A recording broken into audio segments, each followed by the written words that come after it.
Thank you. Too much frustration. Too many stress. ዋው እኔ እንደዚህ መሆናችሁ ከመጀመሪያም ለብዙ ጊዜ የምናገረው ነገር ነበረ። እኔ ብዙ ጊዜ አንድ ነገር ልናገር ነበረ። ኢትዮጵያ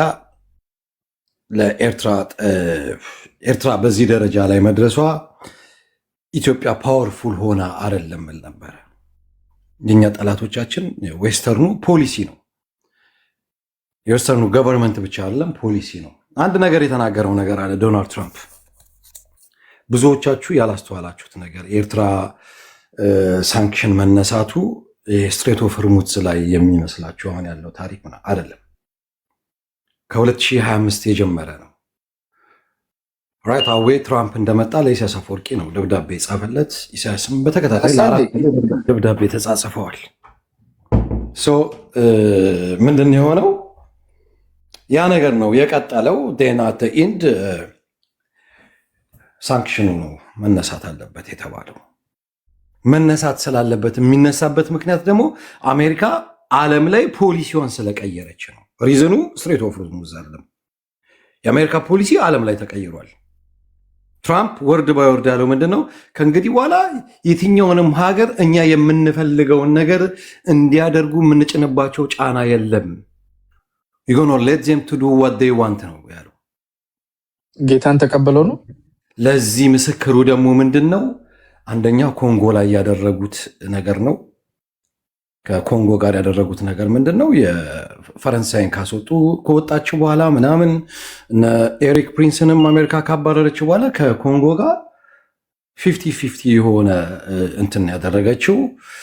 ፖል ካጋሜን አባረረች አሜሪካ። ዩዌሪ ሙሴቪኒ ወጡ። በኮንጎ ፖለቲካ ውስጥ የነበሩት በሙላ ወጥተው ከኮንጎ ጋር ልክ አሁን አሜሪካ እየሄደችበት ያለው የቻይና አይነት ፖሊሲ ነው እየተከተለች ያለችው። ደሴምቲንግ ከኤርትራ ጋርም ይሄንን ሳንክሽኑ ማስቀጠሉ አሜሪካንን ምንም ፕሮፊት የሚያደርጋት ነገር የለም።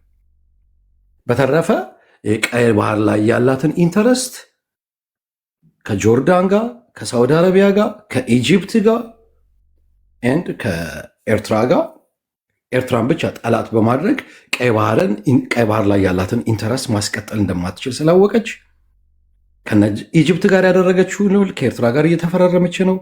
ከግብፅ ጋር ያላትን፣ ከጆርዳን ጋር ያላትን፣ ከጅቡቲ ጋር ያላትን ሴምቲንግ ከኤርትራ ጋር ያላትን አሁን ቀይ ባህር ላይ ያለ ከአምስቱ ሀገሮች ጋር ያደረገችውን አግሪመንት ከኤርትራ ጋር እያደረገች ነው ያለችው።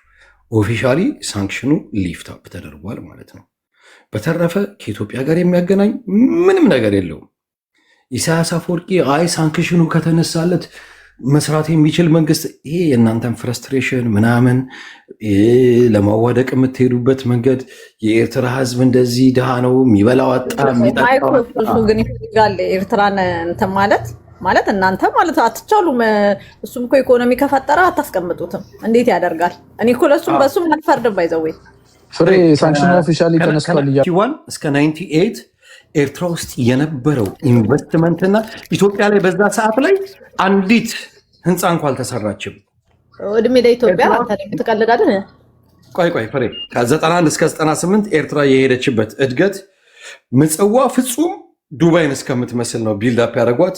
እንደ ኮሪያ እንደ ጀርመን ሰገን ኤርትራ ላይ የነበረው ኮንስትራክሽን የትየለሌ ነው። ኤርትራ ላይ አስመራ በዛ ሰዓት ላይ ኤርትራ ትጠቀመው የነበረው ከረንሲ የኢትዮጵያን ብር ነው። አንድ ግንበኛ ኢትዮጵያ ላይ በቀን 7 ብር ነበር የሚከፈለው። ኤርትራ ላይ በቀን 25 ብር ይከፈለው ነበረ። ቀንበላ ማለት ነው። አንድ ግንበኛ ደግሞ ኢትዮጵያ ላይ 25 ብር ሲከፈለው ኤርትራ ላይ 7 ብር ይከፈለው። ማጆሪቲዎቹ የኢትዮጵያ ግንበኞች ቀንበላው ምናምን ኤርትራ ውስጥ ነበር ገብቶ የነበረው። በኢትዮጵያ ክልሎች ካሊፎርኒያ ነበረች ማለት ነው። ማይኮ ካሊፎርኒያ ነበር ኮንትራክተር ነው የተሻለ ነበር። እኛ አሁን ይኸውልህ ማይኮ እንደምታጋነን እናውቃለን። እሱን እንተወውና ድራፕ እናደርግና የተሻለ ግን ነበር። የኤርትራ መንግስት አሁን ወደዛ ነገር ውስጥ ይገባል ወይ? ኦልሞስት እየገባ ነው። ያርግላችሁ፣ ከላያችን ላይ ትወርዳላችሁ። ምጽው አገር የሚያካክሉ ጀነሬተሮች እየተተከሉ ነው። ማይኮ ሳንክሽን ግን ተነስተዋል እንዴ? ፕሮሚሲንግ ነው ወይስ ተነስተዋል? ፕሮሚሲንግ አይደለ እንዴ ያለው? ሳንክሽን ተነስተዋል በይፋ አሁን ዛሬ ተነስቷል። አሁን ምንድነው አሁን ያለው ነገር የሰማኸው? አንድ አሁን ገና ሻምፓኝ ልከፍት ነው። ዶልፊን ቆይ አንድ ያናገረኝ ፕሊስ። ምንድነው አሁን ይሄ ፍረስትሬሽን በብዙዎቹ ሰዎች ውስጥ ያለው? ኢሳያስ እንደዚህ አያደርግም፣ እንደዚህ አያደርግም። በቃ ሊስን ከእንግዲህ በኋላ ኢትስ ኖት አባውት ኢሳያስ ኦር ኢትስ ኖት አባውት አሜሪካ፣ ኢትስ ኖት አባውት ኢትዮጵያ፣ ኢትስ ኦል አባውት ኤርትራን ፒፕል ነው። ኢሳያስ አፈወርቂም ከእንግዲህ በኋላ ለዚህ ህብረተሰብ እስከዛሬ ድረስ 25 ዓመት ሙሉ ያለውን ፕሮብሌም በደንብ እያስረዳው ህዝቡን በትዕግስት ይጠብቀው የነበረው ነገር አለ። ዛሬ ጁባ፣ ዩጋንዳ፣ ሩዋንዳ ላይ ያሉ ኤርትራውያኖች እና የተለያየ ዓለም ላይ ያሉ ኤርትራውያኖች በኤርትራ ኤምባሲ በኩል ተዳለው ተብሎ ጥሪ ቀርቧል። ያለው በውጭ ጉዳይ ሚኒስቴር ኡስማን ሳልህ በኩል ማለት ነው። ትላንትና እሁድ ዕለት ከትላንት ወዲያ እሁድ ዕለት ከፍተኛ የሆነ ግብዣን የነበረው ኤርትራ ያለው የአሜሪካ ኤምባሲ ውስጥ። አሁን ይሄን የምታወራው ለእኛ ለተጋሩ ነው ወይስ ለአማርኛ ትግርኛ ለማይሰሙት ሰዎች ነው? አማርኛ የሚሰሙት ነው እያደረገ ነው ኢሳያስ። በተለይ ሙስቶ ተጋሩ እናውቃለን። ሊቫሰርሎን አገራችሁ እኛ ብታድግ ደስ ነው የሚላል። ምንም እኔ ፐርሰንሊ ባይዘው ፐርሰንሊ የተሳሳተ ነገር አውርቼ ነው እንደዚህ የምትይው ምንድን ነው?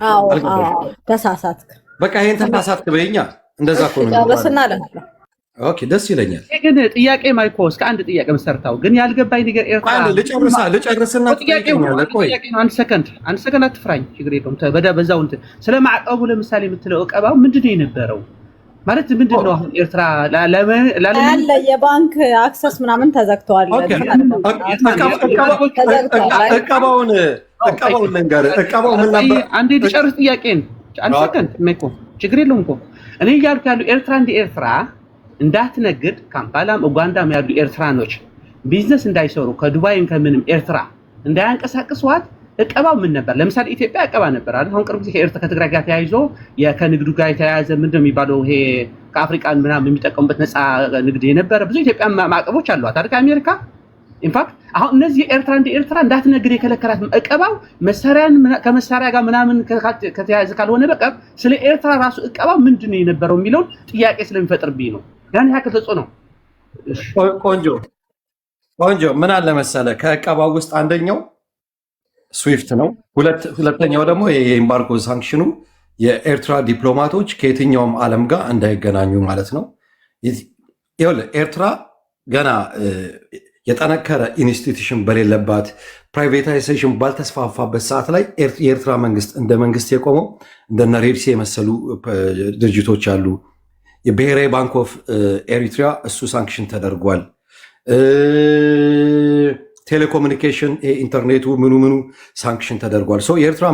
የኤርትራ ባንክ ሳንክሽን ከተደረገበት ዲፕሎማቶቹ ዓለም ላይ ሄደው ከተለያየ ዓለም መንግስታት ካምፓኒዎች ጋር ቢዝነስ ዲል ማድረግ እንዳይችሉ ሳንክሽን ከተደረገባቸው ያቻ በትልቁ ደግሞ በግለሰብ ደረጃ ደግሞ ስዊፍት የሚባለው የመኒ ትራንዛክሽን እንዳታደርግ ምንም አይነት ኢንቨስትመንት እንዳትቀያየር ገንዘብን ትራንስፈር ማድረግ የማትችል ከሆነ ሀገሪቷ ክሪፕል ሆናለች ማለት ነው። ዛስዋራፕ ነው ኤርትራ ላይ። ከሁሉ በላይ ደግሞ ዲፕሎማቶቿ ኢንክሉዲንግ የኤምባሲ ቢል መክፈል የማይችሉበት ደረጃ ላይ ምንም ትራንዛክሽን ማድረግ አይችሉም። በራሻ በኩል እየተደረገ የሚከፈላለ በብዙ መከራ ውስጥ ነው ያለፉት። ያ ነገር ነው ሊፍታፕ የተደረገው። ዛሬ ላይ ዓለም ላይ ያሉ ኤርትራውያኖች ሀገራቸው እንዲገቡ ተፈቅዶላቸዋል። ኢንቨስት ያደርጋሉ። እነ ሩዋንዳን፣ ጁባን፣ የተለያዩ የአፍሪካ ሀገሮችን ጨረቃ ያደረጉ ኤርትራውያኖች ሁላችንም እንገባለን። ምንም አይነት የፎሬን ኢንቨስተር ሁላ አያስፈልገንም። ኤርትራን ጨረቃ እናረጋታለን። ኢኮኖሚው ያድጋል። ከኢትዮጵያ ጋር ምን አይነት ነገር ይደረጋል ለሚባለው የኤርትራ መንግስት አብይ አህመድ በስልጣን እስካለ ድረስ ምንም አይነት ነገር አያደርግም። ትናንትና የኢትዮጵያ ውጭ ጉዳይ ሚኒስቴር ከአሜሪካ ሄዶ ስብሰባ ባደረገበት ሰዓት ላይ ሬድሲ ላይ ያላቸውን ኢንተረስት በስነስርዓት አስረድተውታል።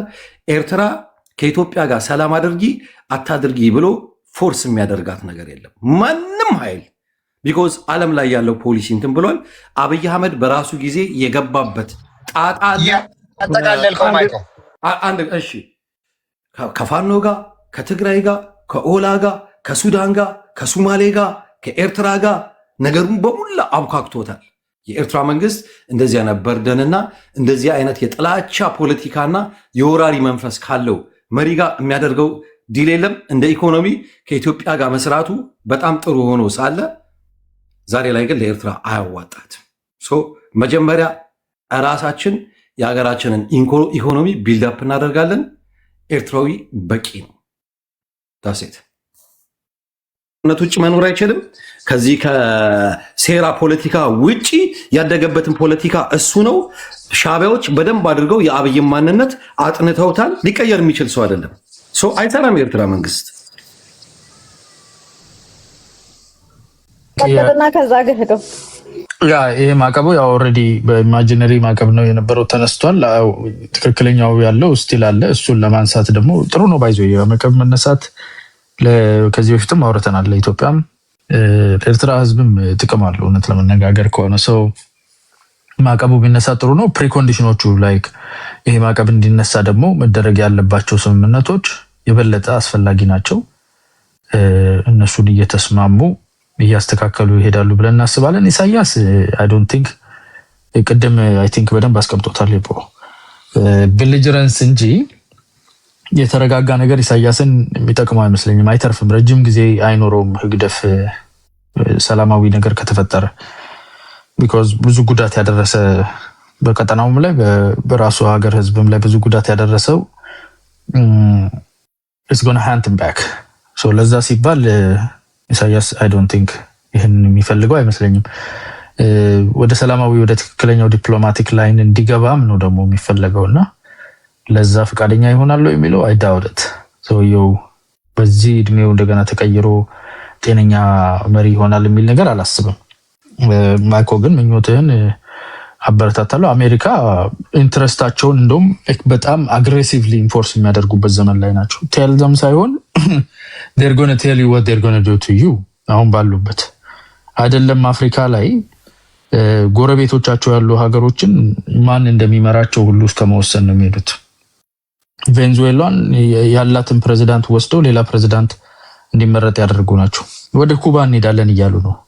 ኢሳያስ እንደ ሞዴል የሚያያትን ኩባን ከኢራን ስንመለስ ኩባን መዳሰሳችን አይቀርም የሚል ነው ትራምፕ ፖሊሲው። በቃ ዓለም ሁሉ እኛ ለማንም ምን እንደሚሰሩ አንነግራቸውም ጭምት ነን የሚለው ምን አይነት የዋህ የሆነ ያው ምኞት ስለሆነ ምኞት እንትን የለውም፣ ቤሪየር የለውም። ዝም ብሎ ኤክስፓንድ ማድረግ ይቻላል። ልክ ማዕቀብ ተነስቷል እንዳልከው ይሄም ነው ኢማጂነሪ ስለሆነ እንደዛ ማድረግ ይቻላል።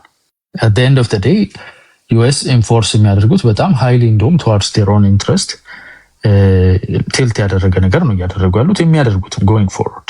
so ኤርትራ የአሜሪካ ኢንትረስት ያለበት የቀጠናውን ጸጥታ ከኮር ስቴት ጋር በሰላማዊ መንገድ መስራት፣ ፒስ አግሪመንት የመፍጠር እነኚህ ነገሮች ተቀብሎ ማዕቀቡ የሚነሳለት ከሆነ እሰየው።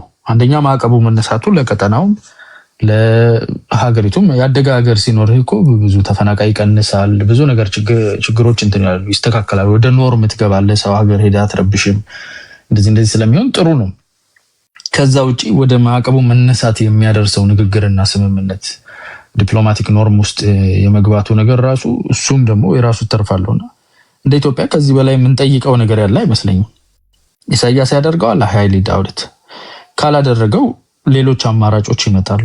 እኛን አማራጮች ማስቀረት ትልቅ እንትን ነው። ኢዘር ዌይ እኛ ከቲፒኤልኤፍ ጋር በተያዘ ስለሆነ እያወራን የነበር ነው። ቲፒኤልኤፍ ኢዘር ዌይ ጨረቃ ላይ ነው ያለው። እውነት ለመነጋገር ወደ ሰላማዊ ስምምነቱን አድርጎ ከኢትዮጵያ ጋር ተስማምቶ ኢሳያስ አፈወርቂ ኤምባርጎ እንዲነሳለት ብሎ ወደዛ ከገባም አንደኛው ፕሪኮንዲሽን የሰው ሀገር ውስጥ ገብተህ መፈትፈት አትችልም። እሱን ይቀይራል፣ ከኢትዮጵያ ጋር ዲፕሎማቲክ ታይስ ያስተካክላል ማለት ነው።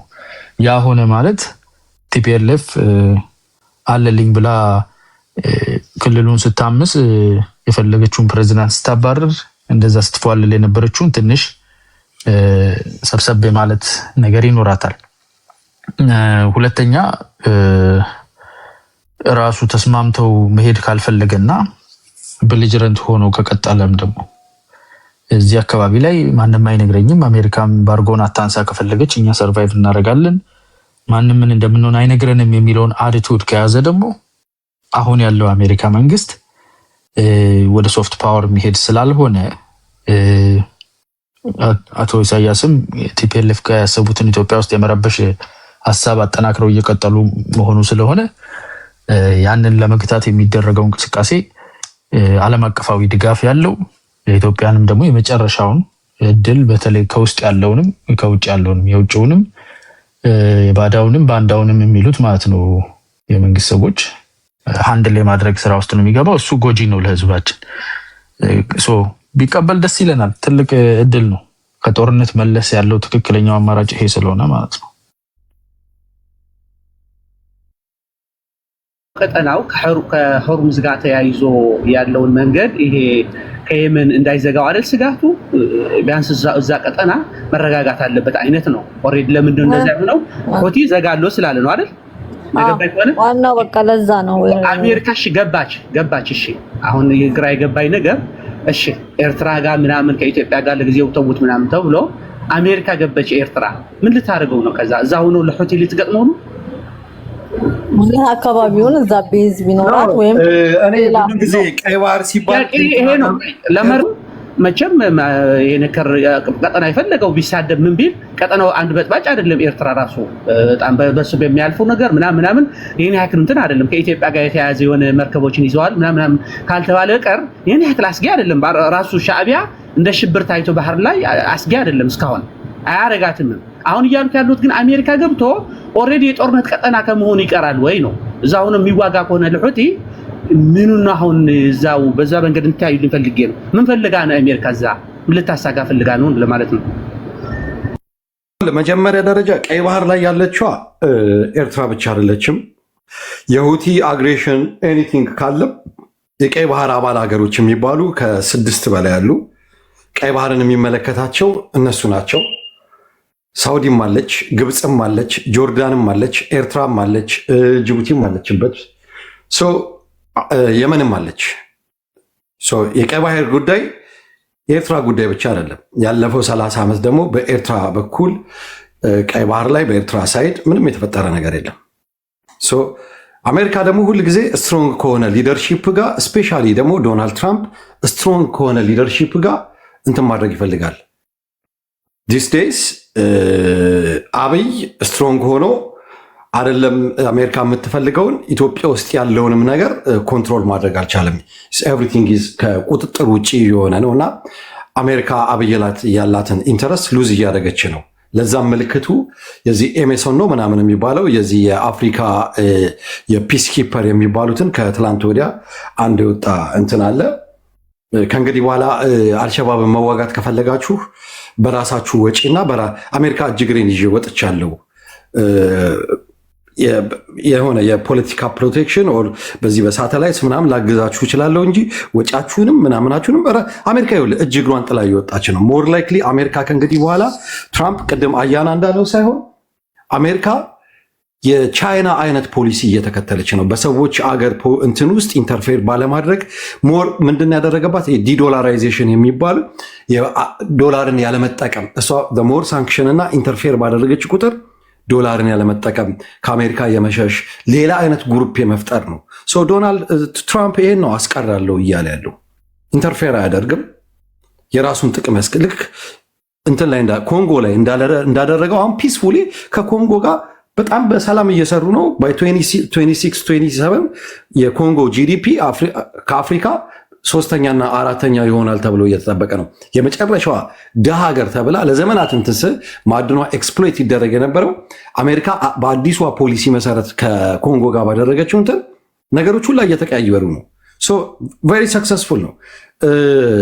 ቬኔዙዌላ ላይ ያደረገው ነገር መደረግ ያለበትን አስቀድሞ ነው መንገድ ይጠርገን የነበረው። ኪውባ ጋር አይዳውቴት አያደርጉትም። ከእንግዲህ በኋላ ትራምፕ ከዚህ ከኢራኑ ጦርነት ፌለር በኋላ አያደርገውም። ሊያደርጉ የሚችሉት ነገር ምንድን ነው?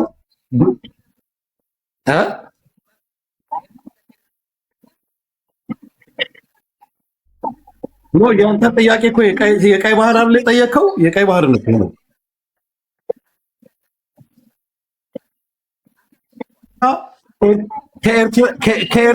ከኤርትራ ላይ የፈለገችው ሳንክሽኑን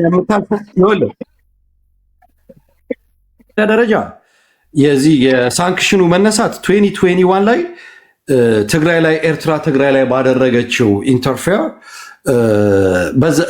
እሱን የተመለከተ ሳንክሽን የተደረገው። አሁን ላይ ደግሞ የኤርትራ መንግስትና ቲፒኤልኤፍ ሰላማዊ የሆነ ግንኙነት ጀምረዋል። ያንንም ታሳቢ በማድረግ ከእንግዲህ በኋላ ኤርትራ ላይ የተደረገው ሳንክሽን ቢኮዝ ኦፍ ዲስ ኤንድ ዳት ነው ተብሎ ኢትዮጵያ ሳይቀር የመሳሪያ ትላንትና መሳሪያ ተፈቅዶላታል። በትግራይ ብቻ ነው ሳንክሽን የተጣለባት። ከዛ በፊት በመለስ ጊዜ ጀምሮ ሳንክሽን አልነበረም። እሱ 2018 ላይ ተነስቷል። እሱ 2018 ላይ ተነስቶ ያሁኑ ትግራይ ላይ ባደረገችው ነገር ብቻ ኢትዮጵያ ናት ያስነሳችው። እሱንም እኮ ነች ኢትዮጵያ። ትክክል ነው እሱ። ይሄኛው ግን የ2021 ትግራይ ላይ የተደረገ ሳንክሽን ነው። ዛሴት አሁን ምንድን ነው ችግሩ? እንዴ የኔ ጥያቄ ቆይ አንድ ሳንክሽን የተነሳ አሁን እያየው ነው። በሌላ ምን የሚለው የኢትዮጵያ በቀጥታ መሳሪያ ከአሜሪካ የመግዛት ሳንክሽን ተነስቷል። ኤምባርጎ ኢትዮጵያ መግዛት ትችላለች መሳሪያ ቀጥታ። የኤርትራ የተባለው ሳይሆን አይቀርም እሱ ላኩልኝ። አትሞኝ ማይኮ። ይሄ አሜሪካ ካልኩሌት አድርጋ ቀይ ባህር ላይ ያለው 12% እንደው ምን ሻዕቢያ ባይመጡብኝ ምን አለበት እያሉ ነው አሜሪካኖች የጠየቁት ጥያቄ የሚመስለኝ። 12% የዓለም ንግድ እንቅስቃሴ የሚደረግበት ቦታ ነው። ይሄ ደግሞ በአብዛኛው የአሜሪካ ሀብትና ንብረት የሚተላለፍበት ነው። ይሄ ቦታ ኢንተራፕት ከሆነ ለአሜሪካ ብሔራዊ ጥቅም ይጎዳል። ስለዚህ በቅርብ ያለችዋን ኤርትራን በጋራ ላይ የተመሰረተ ኢትዮጵያንም በጋራ ላይ የተመሰረተ ሁለቱንም ግጭት በማይነሳ መልኩ በተባበረ ክንድ ቀይ ባህርን እንጠብቅ ነው። ሰጥቶ ህልምህን ነው እንደምታወራው ኢትዮጵያ የምትባል ቀይ ባህር አንተ ለጽድቅ አይደለም እኮ የምታነሳለህ። ዝም በል ቆይ፣ ኤርትራን ግድ የለም አንተ ታየዋለህ። ጆርዳንን ኢትዮጵያ ምን አግብቷት የለችበትም። ምን ሆነ? እሱን ታየዋለህ በቅርቡ። እሱን በቅርቡ ታየዋለህ። ግድ የለም ምን መሰለህ፣ አንደኛ እሱን በቅርቡ ታየዋለህ። ዋናው ነገር ምንድነው? የአሜሪካ ዋናው ያነሳችበት ዋናው ነገር ባይላተራል ኔሽን ነው፣ ጥቅም ነው። ቆይ ቀስ በል እንዴ፣ ጥቅሟን ለማስከበር ነው። ጥቅሟ ላይ የሚጻረር ካለ ኢሳያስ በአሜሪካ ጉሮሮ ላይ የሚቆም ከሆነ እነ ማድሮ አንገቱን ተይዞ የሆነ ሸቤ ይገባል። ወደደም ጠላም በምስራቅ አፍሪካ ያሉ አገሮች ሱዳንንም ጭምር ነው የሱዳን ግጭት መደረግ እንዳለበት መቆም እንዳለበት ታምናለች። ኢትዮጵያ ኢንቮልቭመንት ካሌለ በስተቀር የሱዳን ግጭት ማለት መፍትሄ ማግኘት አይችልም ተብሎ ኢትዮጵያ መንግስት ተጋብዟል። ወደ ሱዳን ቴሮሪስት ነች ማለት ነው። የሱዳን እነሱ ነች እንትን የምትለው ኖ የሱዳን ግጭትን በተመለከተ ኢትዮጵያን አግልለው ነበር፣ ኤርትራንም አግልለው ነበር የኳድ የሚባል የመሰረቱት። አሁን ግን የከባቢ አገሮች ተባብረው የሱዳን ግጭቱ ማስቆም ካልተቻለ በስተቀር የሌሎች ብቻ ኢንቮልቭመንት ተግባራዊ አይሆንም። ስለዚህ ሌሎችም ኢትዮጵያም ኤርትራም በሱዳኑ ግጭት ውስጥ የሰላም አማራጭን በመፈለግ የራሳቸው ሚና መጫወት አለባቸው። አሜሪካ የምትፈልገው እዚህ ቦታ አንድና አንድ ነው። እንደ ከዚህ በፊቱ አይደለም። ቅድም ብያለሁ፣ ሰላም ትፈልጋለች። ለሰላሟ ስትል የማትነካው የማትዳስሰው የማትዘረጋው እጅ የለም። ስትዘረጋ ደግሞ በዛው ልክ ትወስዳለች። መውሰድ የሚገባና አሰብን እንሰጣታለን ደግሞ ለአሜሪካ ከፈለገች ይበጠሳታል። ጥሩ ነው። እሱማ ያኔ ይኸውልህ አንድ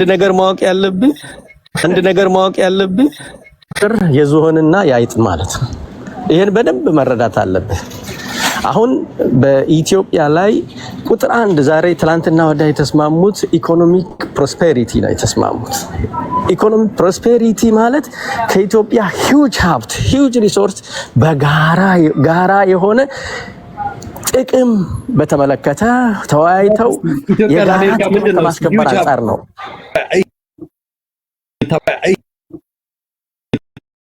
እንግዲህ ውስጥ ልንገርህ፣ ከዚህ በፊት አሜሪካ እንዳልከው ብዙ ኢንቨስት የላትም ኢትዮጵያ ውስጥ። አሁን ግን የቢሾፍቱ የኤር ቤዝ የአየር መንገድ የአየር ኤርፖርትን ሙሉ በሙሉ 12 6 ነው 2 ቢሊዮን 12.2 ቢሊዮን ዶላር ትከፍላለች። እከፍላለሁ እኔ ኢንቨስት አደርጋለሁ ብላለች። ቻይና ነበረች፣ አሁን እሷ ገብታበታለች። በቅርቡ ደግሞ ይሄ መልቲላተራል የሆኑ የአሜሪካ ኮርፖሬሽኖች በሙሉ ወደ ኢትዮጵያ ይሄዳሉ። ስታርሊንክ ይሄዳል፣ ባንኮች ይገባሉ፣ በርካታ ነገር ይገባል። ያኔ ሰርፕራይዝ ትሆናለህ። ኦኬ። ስለዚህ ሰጥቶ በመቀበል ማለት ሰጥቶ በመቀበል መርህ ባይለ ማለት ሰጥቶ በመቀበል መርህ ምን እንደምትወጣ ኤርፖርት አሜሪካ ነች የኢትዮጵያ ሀብት አይደለም ማለት ነው። ስለዚህ ለኢትዮጵያ ኢኮኖሚ ዜሮ ነው ማለት ነው። ይሄ ነው እንዴ? አዳትባል እንደዚህ ነው። እንኳንም ነገር ተረዳው የኢኮኖሚክስ አረብ ችግር ካለ ችግር የለውም። ፕሮጀክቱ ምንድነው የሚሆነው? የኢንተርናሽናል የሆነ ካምፓኒ ይሰራዋል፣ እውቅና ያለው ካምፓኒ ይሰራዋል። ከዛ ከኢትዮጵያ መንግስት ጋር ውል ይፈራረማል ለፕሮጀክቱ አፈጻጸም። ፕሮጀክቱ የኢትዮጵያ መንግስት ፕሮጀክት ነው። ፊት ልክ እንደ ህዳሴ ግድብ ማለት ህዳሴ ግድብን ማን ነው የሰራው? ሳሊኒ አይደል የሰራው? ይሄን ደግሞ የአሜሪካ መንግስት ይሰራል በተጨባጭ። ለዚህ ደግሞ ገንዘቡ ፈንድ የማፈላለግ ነገር አለ። ፈንዱን ደግሞ እኔ እሸፍናለሁ አለ። ስለዚህ በአግባቡ ልክ አይኤምኤፍ ኢንተረስት በዚህ ደረጃ ትልቅ ኢንተረስት ብላ ያወራው ኤርፖርት መስራት አንድ ካምፓኒ እኮ የሆነ ተራ ግለሰብ እኮ አንድ ኤርትራ ያለ ወደ ባካሩ የሚባል እሱ ላይ ሊሰራላችሁ ይችላል። ያንተ ጂዲፒ እኮ 2 ቢሊዮን አይሞላም እኮ። ይሄ እኮ 12.6 ቢሊዮን ነው። የኤርትራ ጂዲፒ ስንት ነው? ሰብሰብ ብንል ኤርፖርት ጂዲፒ የአሜሪካ ጂዲፒ ስንት ነው? የማን ኤርትራ ጂዲፒ ስንት ነው? ንገረኝ ማይኮ።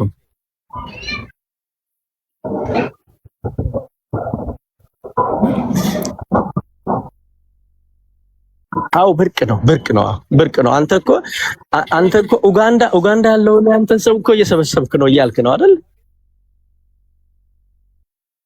እንትን ያስ ንግድ ስርዓት አለ። የንግድ ስርዓት በንግድ ስርዓት መሰረት ኢትዮጵያ የምታወጣቸው ህጎች አሉ። በህግና በስርዓት የውጭ ካምፓኒዎች መተው ኢንቨስት ያደርጋሉ። ኢንቨስት ሲደረግ ደግሞ ስርዓትና ህግ ነው። የኢንቨስትመንት ህግ አለ። በዛ ህግ መሰረት ኢትዮጵያ ውስጥ ኢንቨስት ሲያደርጉ ለጽድቅ አይደለም የሚመጡት፣ የራሳቸው ትርፍ አላቸው። የኢትዮጵያ መንግስትም የራሱ ጥቅም አለው። ስለዚህ ኢንቨስትመንት ማለት ሁለቱንም ፓርቲዎች ሁለቱንም አገሮች የሚጠቅም ነው። በዚህ ልክ ነው የቢሾፍቱን ፕሮጀክት እንደግፋለን ፈንድ እናረጋለን ሲባል መስሪያ ያስፈልገዋል፣ ብር ያስፈልገዋል። ብር ሲያስፈልገው እንዴት ነው? በፋይናንሻል ህግ መሰረት አገሮች እኮ ከአይኤምኤፍ ከወርልድ ባንክ ይበደራሉ። በዶኔትም በእርዳታም ሊቀበሉ ይችላሉ። ነገር ግን የአሜሪካ መንግስት ይሄንን ምንድን ነው ያለው? እኔ ይሄንን ፕሮጀክት እሰራለሁ፣ በጀቱን ገንዘቡን እኔ አቀርባለሁ አለ። ይሄ ደግሞ እዚህ በፊት ግን ማንም ያደርገው የኛን የህዳሴ ግድብ 3 ማለት ነው ፕሮጀክቱ እጅግ ግዙፍ ፕሮጀክት ነው። ስለዚህ አሜሪካም የራሱ ጥቅም ይኖረዋል። የኢትዮጵያ መንግስት ደግሞ ከምንም በላይ እጅግ አመርቂ የሆነ ውጤታማ ፕሮጀክት ሆኖ ተግባራዊ ይደረጋል፣ ሀገርም ይጠቅማል ማለት ነው። ስለዚህ አሜሪካ ኮርፖሬሽን ትላልቅ ካምፓኒዎች ወደዛ መግባት በምን እድልህ ኤርትራ ውስጥ እኮ አይደለም ትላልቅ የአሜሪካ ካምፓኒ ይቅርና የኢትዮጵያ ካምፓኒም ኤርትራ መጥቶ መስራት አይችልም። በምን ኢንፍራስትራክቸር፣ በምን ፋይናንሻል ሲስተም፣ በምን ባንኪንግ ሲስተም። ስለዚህ ይሄንን አሁን ቴክኖሎጂ በደረሰበት ደረጃ ኢትዮጵያ ጋር ለመድረስ እናንተ ኡጋንዳ ያለውን የእናንተ ኤርትራዊ ባለሀብት ለማምጣት 10 ዓመት ይፈጅብሃል። እኛ ግን ጀምረነዋል ለማለት ነው። አመሰግናለሁ።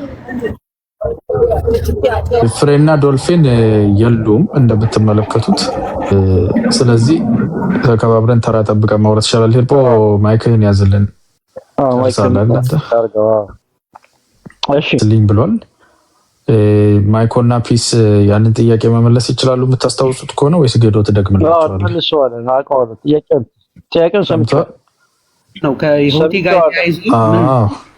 እሱን መልስና አያይዘህ አንተም ምኞት ካለህ እንደ ማይኮ የምትገልጠው ሀሳብም ካለህ ቀጥል። እሺ ምኞት ለማንኛውም ምንድነው ለቆራንቶና አያና አሁን ገዱ ያነሳው ጥያቄ ምንድነው? አሜሪካ እንደዚህ አይነት ስምምነት ስታደርግ ወይ ማዕቀብ ስታነሳ ቀይ ባህር ላይ ምን ታገኛለች ወይ ከኤርትራ ምን ታገኛለች ነው። ባይዘው ወይ ምን አለ መሰለ፣ በመጀመሪያ ደረጃ ይሄ ስምምነት ሲመጣ ኤርትራ እዛ አካባቢ ያላት ቦታ ወሳኝ እንደሆነ ታምኖበት ነው። በአሜሪካ መንግስት ደረጃ ታምኖበት ነው። ምክንያቱም ኤርትራ ያላት ኮስት ላይን እንደገና ከፕሮክሲሚቲ ለነ ሳውዲ አረቢያ ለነ የመን ያላት ፕሮክሲሚቲ በዛ ላይ ደግሞ ይሄ የእንትኑ ወሳኝ ቦታ ላይ ነው ያለችው የገቢ ወጪው የመርከቦች እንቅስቃሴ ላይ ወሳኝ ቦታ ላይ ነው ያለችውና ሶ ይሄ ቦታ ሎኬሽኑ ባይ ዘ ዌይ በጣም ቬሪ ኢምፖርታንት ሎኬሽን ላይ ስላለች ኤርትራ ይሄ ሌቨሬጅ ነው ለኤርትራ ሌቨሬጅ መሆኑ ማንም ግልጽ ነው ሶ ይሄ ነገር ሲመጣ ያን ነገር ነው የሚፈልጉት ማለት ነው እነሱ ገባ ከኤርትራ ምንድነው የሚፈልጉት ስትል ይሄን አካባቢው ላይ ኢንቮልቭ ማድረግ ይፈልጋሉ ገባ ኮስት ላይኑ ላይ ነው እዛ ከየመን ጋር ያላቸው ግጭት ነው ምናምን ከሁቲ ጋር ኤርትራን ይፈልጓታል ቦታውን ሶ አሁን እና አሜሪካ ወዳጅ ይሆናሉ አየ ከኤርትራ ጋር ከጠላትነት ይልቅ ማዕቀብ በማንሳታቸው አንደኛ ወዳጅነት ያገኛሉ ወዳጅ ስትሆን ደግሞ የተለያየ አንድ ላይ የምትሰራቸው ነገሮች አሉ ገባ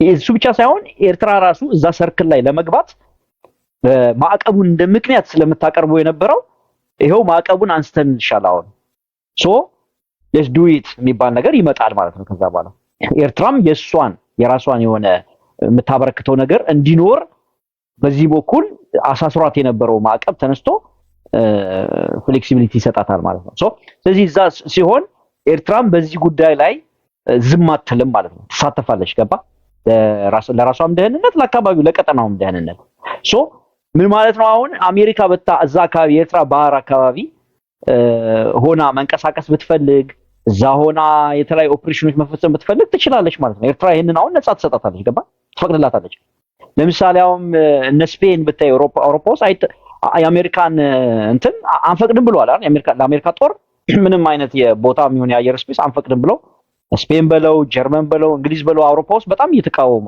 ከልክለዋታል አየ ለምንድን ነው የራሳቸው ያልተስማሙበት ነገር ስላለ ነው ስትስማማ ግን ያ ነገር ይቀራል ገባ ከተስማማ ስለዚህ ኤርትራ አሁን ከአሜሪካ ጋር አሜሪካ ወይ ከኤርትራ ጋር በመስማማቷ እዛ አካባቢ አሜሪካ ለምታደርገው ኦፕሬሽኖችን የተለያዩ እንቅስቃሴዎች እንቅፋት አይሆንባትም ማለት ኤርትራ እንቅፋት አትሆንባትም ወይም ኤርትራ ለሌላ አገር ራሱ ለአሜሪካ ጠላቶች መጠቀሚያ አትሆንም ማለት ነው ገባ ስለዚህ ያ ነገር በራሱ ወሳኝነት ነው እንጂ ቦታ አሁን ለምሳሌ አንዳንድ ሰው መሬት ይመስላል በቃ ቆርሰ መሬት አስብድ ወይ የሆነ ቦታ ቆርሰ መስጠት ምና አሜሪካ እንደዛ አይፈልጉም ኦሬዲ ጅቡቲ ላይ እኮ አላቸው ከፈለጉ ቤዝ ምን ሌላ ቤዝ ኤርትራ ላይ ብዙም አያስፈልጋቸው ግን ምንድነው እዛ አካባቢው ግን እንደፈለጉ እንዲንቀሳቀሱ ምንም አይነት ችግር እንቅፋት እንዳጋጥማቸው ግን የሚተባበር አገር መኖር ስለነበረበት ጠላት መኖር ስለሌለበት በዛ አካባቢ ከኤርትራ ጋር ያላቸው ሪሌሽንሺፕ ኖርማላይዝ አድርገዋል ኖርማላይዝ በማድረጋቸው ደግሞ ወዳጅነት ያገኛሉ ከኤርትራ ጋር ማለት ሶ የሁለት ጥቅም ነው ገባ ኤርትራም ተጠቀማለች እነሱም ደግሞ ይጠቀማሉ በዚህ ጉዳይ አነሳ ዘራይስ ግን በአሁን ሰዓት የሚደረገው ጦርነቶች መሬትም አያስፈልጉም ከባህር ላይ ሆነ ከመርከብ ላይ ሆነ ራሱ የምጨርሰው ነገር ስለሆነ የግድ አንድ መሬት ስጡኝ ቤዝ ስጡኝ የሚባል ነገር ኤርትራ ላይ ይኖራል ብዬ አጠብቅም አሜሪካም ብዙ ጥያቄ ያቀርባል ብዬ አላስብም ሶ እንደዛ ሆኖ ያለ ግን በዚህ በሄርፖ ምናምን ማነሱ ያነሳው ሄርፖ ያነሳው ነጥብ ነው እሺ የሁቲን ዳፋውን ትችላለህ ግን ማለት እንትኑ ቀጥታ ዳይሬክት ወደ ሁቲ እንትን ያረጋል አይደል እንዳልከው ለምሳሌ ሳውዲም ራሱ አሁን እንኳን ቅርብ ጊዜ አልሰጥም ብላለች ሳውዲ ነምናምን አንተ ኩስም ባሉበት አንተ ገብተህ የአሜሪካን ቤዝ ሰጣለው የፈለገውን አየር ፔስ ሊጠቀም ስትል ማለት የሁቲን ጣፋ እንትኑን ትችላለህ ማለት ምንድነው የሚጠቅመህ ያልገባኝ ነገር እሱ ኤርትራስ ማትመቋቋሙ የሁቲን ድብደባ ምናምን ከበሳኤል ወርወራው ምንድነው የሚጠቅማት ምንድነው ይተጠቀመች በዚህ አኳያ እስኪ ማትኮልኬሽን አድርገህ ንገረኝ ዝናፈር አንድ ጊዜ 1 ሚኒት ብቻ ቀደም ስለ የነበረው እሱን ነው የኤርትራ መንግስት በግልጽ ምንድነው ያለው ውጭ ጉዳይ ሚኒስቴር ኡስማን ሳለ 1996 ላይ ከነ ዶናልድ ራምስፊልድ ጋር ከሰጠናቸው እንትን ውጪ የምናደርገው ድርድር ቤዝዶን የ1996 ነው ያሉት ሁለተኛ ደግሞ ሌላው ደግሞ ምንድነው የኤርትራን ኢንተረስት ባስጠበቀ መልኩ ዩሲ አሁን ኤርትራ ከሁቲ ጋርም ከማን ጋርም በጣም ጥሩ ሰላማዊ የሆነ እንትን ያለው ገባ ሶ አንተ እንደምትለው ኤርትራ አሜሪካንን አምጥታ የምታስደበድበው የማንም እንትን ሀገር የለም ካስፈለገም መርከብ ላይ ሆኖ ኦፕሬሽን መስራት ይችላሉ ኖት የኤርትራ ቴሪቶሪ ላይ ሆኖ ሌላው ደግሞ ቀደም ከኢትዮጵያ ጋር የሚታረቁ ጥርቅ ውስጥ አይገቡም ላልከው የኤርትራ መንግስት እርቅ ውስጥ ድርድር ውስጥ ሁላ እንደማይገባ እንትን የምትለው የኤርትራ መንግስት ኢትዮጵያ ላይ ሳንክሽን ጥሏል። ከዲሴምበር 2024 ጀምሮ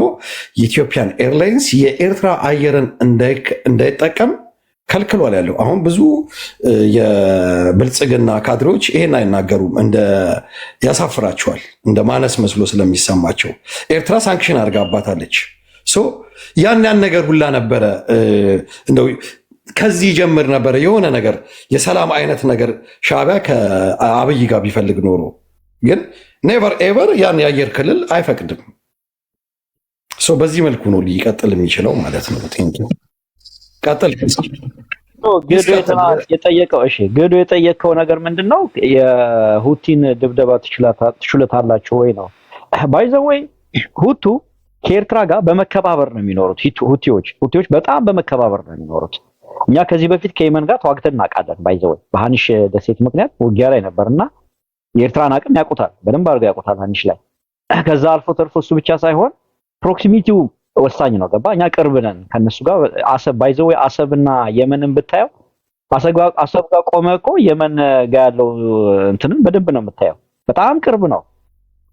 which means ኢቭን እንደዛ አይነት ነገር ውስጥ ቢገባ ራሱ ለነሱ አዋጣቸውን ፕሮክሲሚቲው። አሁን ያለው አንተ የምትለው ሚሳኤል ቢተኩሱስ ምናምን ድሮን ምናምን ነው የምትለው። አሁን ሁቲ ይኸውልህ የየመን እንትኖች የየመን የጀልባ እንትን የአሳ አጥማጆች የኤርትራን የባህር ግዛት እየጣሱ በጣም በተደጋጋሚ እንትን ይላሉ፣ እየመጡ አሳ ለማጥመድ ይሞክራሉና በጣም ይያዛሉ። በጣም ብዙ ጀልባዎች ነው የሚያዙት እዛ አካባቢና ሁቲ ባይዘው የኤርትራን መንግስትን ፍቱልኝ ብሎ ነው የሚለምነው እንጂ ለምን ዜጎችን አሰራችሁ ብሎ የተኮሰው ሚሳኤል የለም። ኤርትራ ላይ ባይዘው የተኮሰው ድሮን የለም፣ ወይም ደግሞ የጫራው ጦርነት የለም። ኢቭን በእንትንም በኃይለ ቃልም ደረጃ ለምን እንደዚህ ታደርጋላችሁ ብሎ የጠየቁ ጥያቄ የለም። ዜጎቹ ናቸው። ኦፍ ኮርስ ግን ምንድነው እነሱን ራሱ ከኤርትራ ለማስፈታት በሌላ ሀገር እያደረገ ነው። በእነ ኳታር ምናምን በሆነ ሀገሮች ያደረገ ኔጎሺዬሽን እያደረገ ነው ያስፈታው ዜጎቹ እና በህገወጥ ዜጎቹን ማለት ነው። እዛ ካመጡ ህገወጥ ስራ የሚሰሩት አየ ምንድነው ተከባብሮ ነው የሚኖረው ሁቲ ከኤርትራ ጋር። ስለዚህ እንኳን መሬቷ ላይ ደግሞ አይመለከተውም ሁቲ መሬቷ ላይ የሚሆን ባህሯ ላይ ኤርትራ የፈለገችውን ነገር ማድረግ የማንን ፈቃድ እንኳን የሁቲን የሌላም ሀገር ፈቃድ የምትጠይቅ አይደለችም ኤርትራ እንኳን እንደሱ ማለት ነው። እንደዛ ስለሆነ አይ ዶንት ቲንክ ሁቲ ኤርትራ ላይ እንደዛ አይነት ነገር ያደርጋል ምናምን ብዬ አልጠብቅም። ታሪካዊ ነገሮች አሉ፣ የተለያዩ ነገሮች ስላሉ ተከባብሮ ነው የሚኖረው። እኔ እንትና ላይ ሂፖ ላይ ሂፖ እኔ አሁን ይሄ ጥያቄ እኮ ነው መልስ ያለው እንጂ ሂፖ ያለውን ነገር መሄድ አለብኝ። አንድ ሁለት ደቂቃ ምን አለ መሰለህ፣ አሁን ስለ ኢኮኖሚ ስለ ቁጠባ ሲወራ እዚህ ጋር ባይዘው በቃ የአሜሪካ ኮርፖሬሽኖች ኢትዮጵያ ውስጥ ስለመጡ አዚፍ ላይ ፖለቲካው ተቀይሮ ተገለባብጦ አሜሪካ ኢትዮጵያ ወይ ሞት ትላለች የሚል አስተሳሰብ የብልጽግና ምኞት ነው። ባይዘው ይሄ የብልጽግና የቀን ግዣት ነው። አሜሪካ የተለያየ ሀገር ላይ የተለያየ የኢኮኖሚ ጥቅሞች አሏት። አይደለም ዝም ብለህ የምታወራው 10 ቢሊዮን ዶላር ከዛም በላይ በትሪሊየን ዶላሮች እንኳን ግንኙነት እያደረገች ይሄን ያህል ፖለቲካውን አፌክት የሚያደርግ ከሆነ doesn't care አታረግም ስለዛ ጉዳይ። አሁን ኬንያ ውስጥ እዚህ አፍሪካ ውስጥ እንኳን ብንመጣ እዚህ አፍሪካ ውስጥ ኬንያ ላይ ያሉት የአሜሪካ ኮርፖሬሽኖች በጣም ብዙ ናቸው። በጣም ብዙ ኩባንያዎች አሉና ያ ማለት ግን ኬንያ አሁን ቅድሚያ ተሰጣት ማለት አይደለም። እንደውም ከኬንያ ይልቅ ኢትዮጵያ ነበረች አንከር እንትን የነበረችው እዚህ አካባቢ አንከር ስቴት የነበረችው ኢትዮጵያ የነበረችው ለአሜሪካ ማለት ነው። የምስራቅ አፍሪካን ፖሊሲዎቿ የምታራምድበት አሜሪካ ኢትዮጵያን ተጠቅማ ነበር። ኢትዮጵያ ነበረች ፒክ ተደርጋ ተመርጣ የነበረችው። ግን አሁን በምታወራው አንተ ሂፖ በምታወራው ኮርፖሬሽኖች ይገባሉ በቃ አለቀላችሁ የምትለው አይነት እንዴ ናይሮቢ ላይ እኮ ነበሩ። እሱ እንዲመረጡ አላደረጋቸውም። ኬንያ እንድትመረጥ አላደረጋትም። እሱ ያ ሌላ ጉዳይ ነው። ገባ? ቢዝነስ ሊኖር ይችላል ኦፍ ኮርስ ምን ችግር አለ። ግን አሜሪካ ከኢትዮጵያ ከምትጠቀመው ይልቅ ኢትዮጵያ ከአሜሪካ የምትጠቀመው ነው የሚበዛው። እንደውም በዚህ ጉዳይ ላይ ባይ ዘ ዌይ ኢምንት ነው አሁን መታወር ያለው። ኢትዮጵያ ገብታ የኢትዮጵያን ቁጠባ ተጠቅማ አሜሪካ የምታገኘው ነገር ለኢኮኖሚዋ ኢምንት ነው። ተመልሳ በእርዳታ መልክ ልትሰጥህ ካልሆነ በስተቀር ላንተ ይሄን ያህል እዚህ ግባ የሚባለው አይደለም። እነ ሳውዲ አረቢያ እኮ ትሪሊየን ዶላር ምናምን ኢንቨስት እናደርጋለን እያሉ ነው የሚነጋገሩት ከና አሜሪካ ጋር ብራዘር። ጦር መሳሪያ እንኳን ሲሸጡላቸው 200-300 ቢሊዮን ዶላር ጦር መሳሪያ ነው ባንዴ ምጅለቅ አድርገው የሚገዟቸው። እንደዚህ አይነት ሪሌሽን እንትን እያለ ራሱ እዚህ ጂኦፖለቲክስ እና እንትኑ ላይ ሲመጣ ግን አሜሪካ ኮምፕሮማይዝ የምታደርገው ነገር የላትም እንደዛ አይነት ነገር ላይ እንደዛ ስለሆነ ብዙም ብዙም እንትን የለው። አይ ቲንክ በደንብ እንትን ብለሃል። ኦኬ ለናሽ በኋላ እንመለሳለን። አይ እንትን በነገራችን ላይ የአሜሪካ ኢንቨስትመንት $3 ቢሊዮን ነው የሚገመተው። $2.7 ቢሊዮን አካባቢ ነው ኤፍዲአይያቸው ቱዋርድስ ኬንያ እና $12 ቢሊዮን ኤርቦ ሲልህ የ4 ዓመት ኢንቨስትመንት ነው እያለ ያለው ኦር ሞር it's not በአንድ ድርጅት የ4 ዓመት ኢንቨስትመንት ዳይሬክት ኤፍዲአይ ካደረገ it's a major እንትን ነው ሁሉም በደረጃው ስለሆነ ማለት ነው። ይሄ ኬንያ ውስጥ የሚደረገው የ1 ዓመት የኤፍዲአይ ማለት ደግሞ የኤርትራ ሙሉ ጂዲፒ ማለት ነው አይደለ? የኢትዮጵያ 180 ምናምን 120 ምናምን ቢሊዮን ነው። ይሄ ልዩነቱ ያው ይጨምራል። ወደ ሳውዲ ስትሄድ የሳውዲ እንደዛ ወደ ትሪሊየን ይጠጋል። ስለዚህ ዲላቸውም እንደዛ ሰፋ ያላል። ኢኮኖሚ ከፍ ሲል ዲሊንግህም ኮሚኒኬሽንም እንደዛው ይለያያል። በዛ ብታየው አይ ቲንክ የተሻለ ይመስለኛል።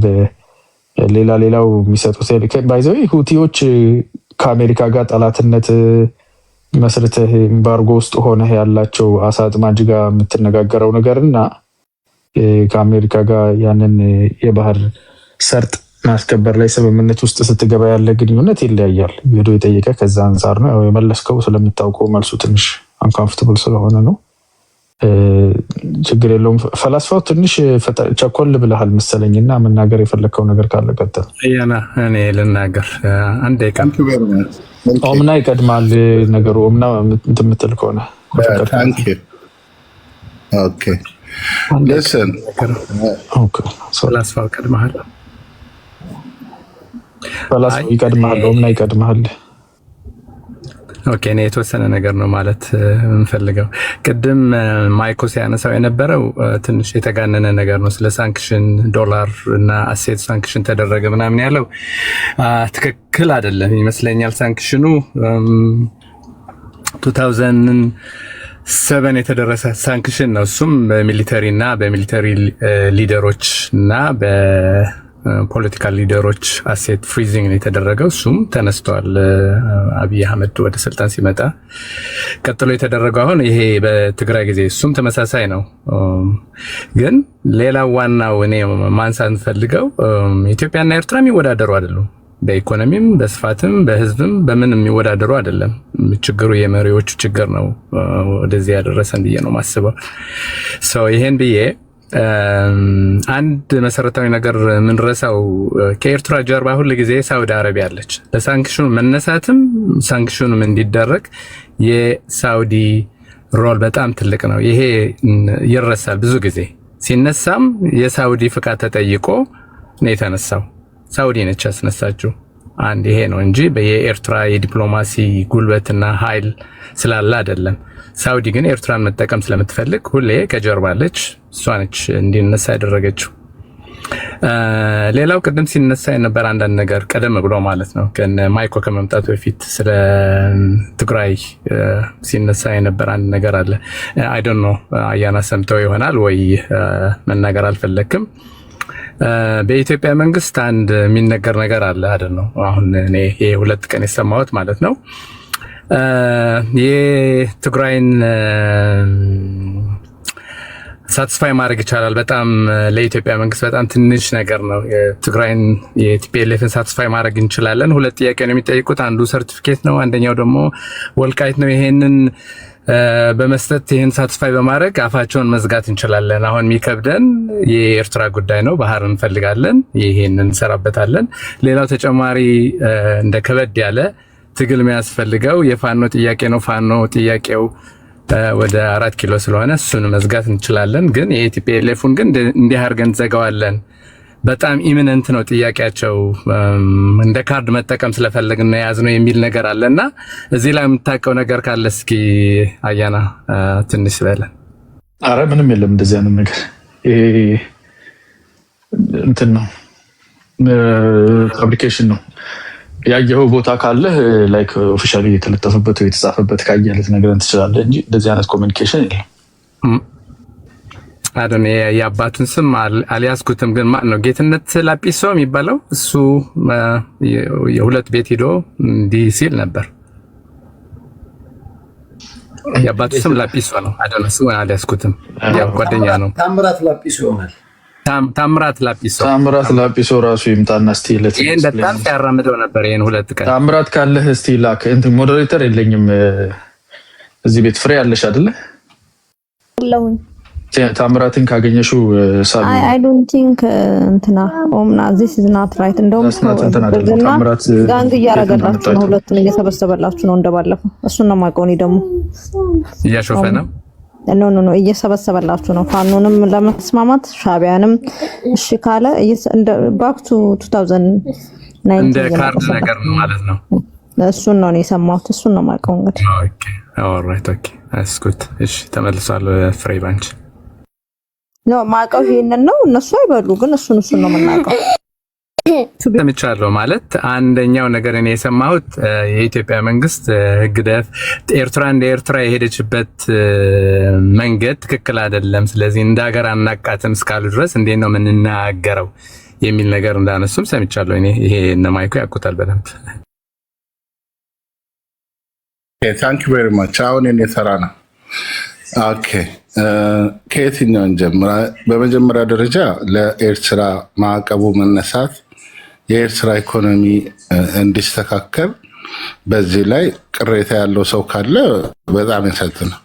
ማዕቀቡ ይነሳ፣ የኤርትራ ኢኮኖሚ ይስተካከል። በዚህ ምንም ጭቅጭቅም ኮምፔርም ማድረግ አይቻልም። የኢትዮጵያን ፎረን ፖሊሲ እና የኤርትራን ፎረን ፖሊሲ ደግሞ እኩል አድርጎ መናገር ማን ነው? ብልጽግናዎች በጣም ነው የሚያሳዝነው። ኤርትራና ኢትዮጵያን የሚያክል በጣም ሰማይና ምድር የሚያክሉ ሀገሮችን በፎረን ፖሊሲ ኮምፔር ማድረግ የትኛው ፓወርፉል ሊሆን እንደሚችል የታወቀ ነው። ከዛ በተረፈ አሁን ስለ አሜሪካ የተነሳው ኢትዮጵያ ከአሜሪካ ጋር ያላት ግንኙነት የባሪያና የጌታ የሚያክል ነው። ራይት ነው። በኢትዮጵያ ታሪክ ታይቶ አይታወቅም። ኢትዮጵያ ዛሬ ይኸውላችሁ ሰሞኑን የወጡ እንትኖች ነበሩ። ይሄ አሁን 12 ቢሊዮን ዶላር ወጥቶ የሚገነባው ኤርፖርት በጣም ነው የሚያሳዝናችሁ። በፍጹም አእምሮ ያለው ሰው በፍጹም ካለው ኤርፖርት 40 ኪሎ ሜትር ርቆ በአሁን ሰዓት ያለው ኤርፖርት ፐርፌክትሊ ሰርቪስ እያደረገ እያለ 40 ኪሎ ሜትር ከእንደገና ምንም ለማያደርገው የኢትዮጵያ ኤርፖርት ስንት በአመት እንትን እንደሚያደርግ ይታወቃል። አሁን ይሄ ለአሜሪካን ተብሎ ነው። ቢኮዝ በዚህ ኤርፖርት ላይ የሚሰፍሩት ቦይንግ ናቸው። እነዚህ ቦይንግ ፕሌኖች በሙሉ የሚመጡት ከአሜሪካ ነው። ሰው ይሄ ቢዝነስ 12 ቢሊዮን ዶላር ይወጣል። የአሜሪካ ቦይንጎች ይመጣሉ። እነዚህ በሙሉ ቢዝነስ የሚሰሩት ለአሜሪካ ነው። ኢትዮጵያ ከፍላ የምትጨርሰው 12 ቢሊዮኑን ከፍላ ላመጣችው ቦይንግ እስከ ብድሩ ከፍላ ገና 50 ዓመትም ኦን አታደርጉ። የአሜሪካ ቢዝነስ ነው ይሄ። የባሪያና የጌታ ነው። ሁለተኛው ትልቁ በጣም የሚያሳፍረው ኢትዮጵያን የማይመጥናት ብልጽግና ምን እንዳደረገ ልንገራችሁ። በአሁኑ ሰዓት በዓለማችን ላይ በቁጥር 10 ከማይሞሉ ሀገሮች የሀገራቸውን ሄልዝ ሲስተም ከወርልድ ሄልዝ ኦርጋናይዜሽን አውጥተው ለአሜሪካ የሰጡት የኢትዮጵያ መንግስት ብቻ ነው። ይሄ በጣም በጣም በጣም የሚያሳፍር ነው። ኢትዮጵያን በፍጹም አይመጥናትም። በዓለም ላይ ከወርልድ ሄልዝ ኦርጋናይዜሽን አውጥተ የኢትዮጵያን ደም ሪዛልት በሙሉ ለአሜሪካ ወስደ የምትሰጠው የምታሳፍር ናንተ ብልጽግና የምትባል ኢትዮጵያን አዋርዳታል። የባሪያና የጌታ አድርገ ነው ከአሜሪካ ጋር አሁን የምታወራው። በጣም ነው የሚያሳፍረው። ስለዚህ አሜሪካ እነዚህ ነገሮችን ስላገኘች ብልጽግናን ከኤሌክሽን በኋላ እውቅና ይሰጣል አይሰጥም፣ ሁላችንም ጤና ይስጠን፣ እናየዋለን። የኢትዮጵያ ፖለቲካ ከዚህ ኤሌክሽን ተብሎ ገባችሁ 30 እና 40% የማይሆን የኢትዮጵያ ቦታ መርጧል ተብሎ እውቅና ተሰጥቶት በአሜሪካ ድጋፍ ተሰጥቶት ይመጣል። አብረን ነው የምናየው። አብረን ሁላችን ነው ምን ስለዚህ ብልጽግና ኢትዮጵያን እያወደሙ 7-8 ሚሊዮን ህጻናትና ተማሪዎች ከትምህርት ቤት አስቀርተው 15,000 የሚደርስ ትምህርት ቤት አውድመው ወደ 20,000 የሚደርስ የጤና ጣቢያ አውድመው ከ10 ሚሊዮን በላይ አፈናቅለው በሚሊዮን ገለው አገር አደገች ይላሉ። እነዚህ እኮ ናቸው ብልጽግናዎች። እነዚህ እኮ ናቸው የ21 ሴንቸሪ ደንቆሮች የሚባሉ ጉሬዛዎች። ጉሬዛ ታውቃላችሁ አይደል? በዚህ በእንትን አካባቢ የሚኖር ከሌሎች እንስሳቶች ጋር የማይስማማ ክፉ ናቸው ብልጽግናዎች ማለት። ስለዚህ እኛ አሁን ቆይ ልጠቅልለው ተጠቀልለዋል። አሁን ነው ያወራው ነገር የሚጠቀልል ነው ኡስታዝ። ታቅለለው በላሹ እንግዲህ ተደስተውባል። አንተን ለማስደሰት አረ ጨረስከ። እስቲ ፈላስፋው ምንድን ነው የሚያወራው? ስማ ስሙ ደግሞ ፈላስፋው ነው እኮ ስሙ። ቆይ አብርሃሌ ሚኒሶታ ነው። አዎ አያና እንዴት ነህ? አቤት አብርሃሌ ሀዊ ወሰባ አያና ሰላም ነው ወይ? እንዴት ነህ? ደህና ነው ወይ? አለን። አንተ ሰላም ማለት ነው ለፍሬ ያስገቢ ፕሊስ ያልኳት። እንዴት ነህ? ደህና ነው ወይ? ደህና ነኝ አያና። ተጠፋፋን እኮ ቲክቶክ እንኳን አያለሁኝ ብዙ ሰው ስለምታይ ሰላም እልሃለሁኝ ዝም ብዬ ወይ ላይ ምን ሰው ምናምን አለ ብዙ ስለሆነ። ጉድ ሲ ብራዘር። ጉድ ሲ ቱ አምሮብሃል። ፎቶውን እያየሁት እኮ ነው። የቅቤ ቀል መስለህ የለ እንዴ? አሪፍ ነው። እዛው ነህ? በረዶ ውስጥ ነህ? አዎ ሚኒሶታ ነኝ። ከችላለሁኝ ሰሞኑን። ኧረ በቃ እውነት ከችላለሁ። በውስጥ ጻፍልኛ ቀረቆች ኢንባክስ አድርግልሃለሁ ስልክ። ኧረ ይኸው ፎሎ ባክ አድርጌሃለሁ። አብርሃሌ አያና ብራ አንተ ቀላል ሰው እኮ አይደለም። አብርሃሌ ታንክ ላይ የተወለደ ልጅ እኮ ነው። አያውቅም ማለት ቆይ እስቲ ሚስጥር አናወጣም። ለማንኛውም አያና አሁን እኮ ጥያቄ ያለኝ በቃ ዝም ብሎ እናቶች ኤርትራ ስለ ኢትዮጵያ ስለ ምናምን የአሜሪካ ኢንተረስት የምታወሩት ይቆይና እኔ አሁን ግርም ያለ አያና የብልጽግና ደጋፊ ነው ወይ? አንድ ጥያቄ አይደለም ደጋፊ መስሎኝ እኔ አያና አይነው የፕሪንሲፕል ሰው ነው። በጣም ፊደል የቀጠርክና ኢህአዴግ አምረህ ብትቃወም ነበር። አሁን ሳስበው በዛን ጊዜ ምክንያታው አትመስለኝም ነበር። አሁን ሳስበው ግን በጣም ምክንያታው ሆነ። ብልጽግና ነው ቢሉኝ የሚገርም ነገር ብልጽግና ነው ቢሉኝ ግን የብልጽግና ደጋፊ አይደለሁ። እንዲያውም እኔ የሚገርመኝ አሁን ኢህአዴግ እንደዛ አምረህ ስንደግፍ አንተ አምረህ ስትቃወም እኛ ትክክል ይመስለን ነበር። አሁን ሆኜ ሳስበው አንተ ትክክል ነበር ካምረህ መቃወምህ፣ እኛ ግን አምረህ መደግፋችን ስህተት ነበርና የብልጽግና ኃይለኛ ደጋፊ መስለኝ ልክ እንደ ቃል አቀባይ መስለኝ። እንዴ አያና እንዴት ይሄንን ድርጅት እንደ ቃል አቀባይ ደጋፊ ይሆናል? ከሆነስ በምን ምክንያት ነው ብዬ ልጠይቅህ ነበርና አልሆንኩም ስላልከኝ በቃ ተመለሰልኝና ቴንኪው አያና። ይመቻል።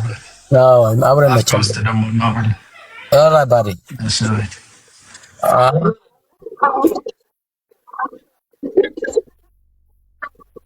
አሁን አልደግፍም ብላለና ለምንድን ነው አንተ ኤርትራን ነው የምደግፈው ትልል? እንዴት ደፋር? እኔ ኢትዮጵያ ነው እንጂ የምደግፈው። እኔ የህግደፍ ደጋፊ ነኝ አያና። እሱ ነው ችግር እኮ። ለዛ እኮ ነው የተቸገርኩት። እኔ ኢትዮጵያ ነው የምደግፈው። እኔ ጌታ ህግደፍና ለምንድን ነው ህግደፍ ሉዓላዊ ህዝብ ስማ፣ ሉዓላዊ ህዝብ፣ ሉዓላዊ ድንበር፣ ሉዓላዊ መንግስት፣ ይሄ ነው ሀገር ማለት። ብልጽግና ፓርቲ ነው። ፓርቲ ይሄዳል ይመጣል። መንግስት ነው ግን አይደል? ብልጽግና ራይ ነው። ብልጽግና ፓርቲ ነው። መንግስት የመሰረታል ይባላል። ያው ለአሁን ነገ ኢዜማ ቢያሸንፍ ኢዜማ መንግስት መሰረተ ይባላል። ኢትዮጵያ መንግስት ኮንቲኒቲ ኦፍ ገቨርንመንት የሚባል ነገር አለ። መንግስት ይቀጥላል። ዜናዊ ሲሞት መንግስት ቀጥሏል። ኢህአዴግ ሲወርድ ቀጥሏል። ግን አደግፈውም ነበረ ቀጥሏል። እሱ ነው የኢትዮጵያ መንግስት ያኔ ኧረ ማን ፕሪንሲፕል ነው መንግስትና ፓርቲ ላይ ማይኮ ነው። አብርሃም ላይ አንተ ምን አልከው መሰለህ? የዛኔ አምረረህ ኢህአዴግን ትቃወመው ነበረ አልከው አምረረህ። አሁን ደግሞ አያና ምን አለ? ሉዓላዊ መንግስት፣ ሉዓላዊ ሀገር፣ ሉዓላዊ ድንበር አለ። እነዚህን እደግፋለሁ አለ። ትክክል ነው። እንዴት መሰለህ? ያኔም ቢሆን የኢትዮጵያን መንግስት አንድ ጊዜ ያኔም ቢሆን ማለት ነው ልንገርህ። አሁን አብርሃም ላይ ስላለ ልንገርህ።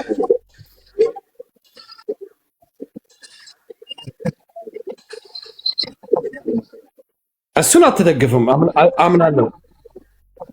ገባኝ እኮ እኔ አሁን ልዩነቷ ያለችው እና የብልጽግና ልዩነቱ ምንድን ነው? አንተ አሁን ብልጽግና የኢትዮጵያ መንግስት ብልጽግና እስከሆነ ድረስ ሁለቱም ፓርቲ ነው እያለ ነው። ኢህአዴግን ትቃወመው ነበረ፣ ብልጽግናን ደግሞ አትቃወመውም ያለው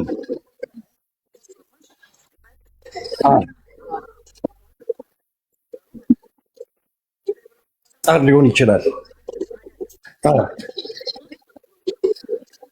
በደንብ ገብቶኛል።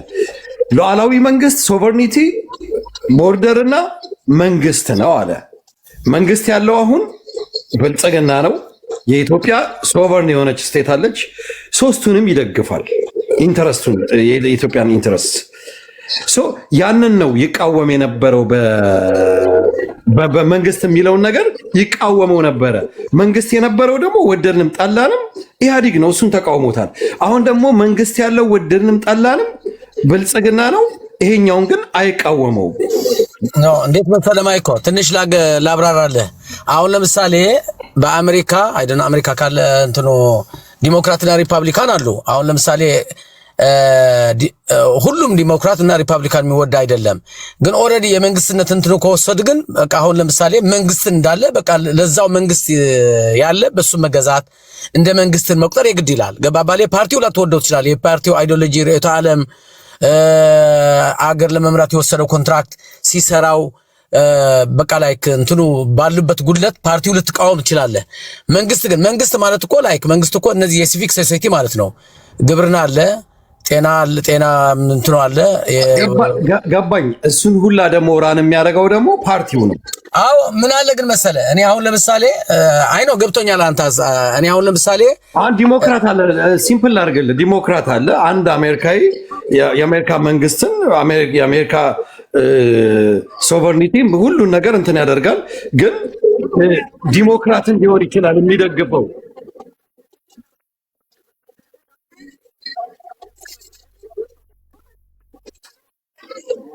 እኔ አሁን እኮ አልደግፍም ስላለ ነው። የብልጽግና ደጋፊ አይደለሁኝም ስላለ ነው። እንደው በእኛ ፖይንት አሁን ምንድን ነው ያንቺ ፖይንትሽ? እደግፍ ነበር አይደል? አብርሃሌን እኮ አይደለም ቢደግፍ ምንድነው? አብርሃሌን አይደለም እኔ ጠየቅኩት እኮ። ፍሬ አልሰማሽም? ጥያቄው ለአብርሃሌ አይደለም፣ ጥያቄው ለአያና ነው። አያና አብርሃሌ ምን አለው? በፊት በምክንያት ነበረ ለካ ኢህአዴግን ስትቃወም የነበረው እኛ ስንደግፍ፣ ለካ አንተ ልክ ነህ አለው። አይ እኔ የፕሪንሲፕል ሰው ነኝ፣ ኢትዮጵያን ሶቨርኒቲዋን፣ ድንበሯን፣ መንግስቷን እደግፋለሁኝ፣ የብልጽግና ግን ደጋፊ አይደለሁም አለ። ዋራባውት በኢህአዴግ ጊዜ እኮ ይቃወመው የነበረው ኢህአዴግን ሴም ቲንግ አሁን ብልጽግና ሪፕሌስ የተደረገ ነው። እና እንዴት ነው ብልጽግናን አልደግፍም የሚለው? አሮ ነው ሜቢ የገባው ሰው ገብቶታል። አያና ስለ አገሪቱ ሉዓላዊነት ላይ ክብር ብሔራዊ ናሽናል ኢንተረስት ኦፍ ኢትዮጵያ ተገን አድርጎ ጥሩ ነገር ስላገሩ መናገሩ ብልጽግና የደገፈ ይመስልሃል? ምክንያቱም ምን አለ መሰለ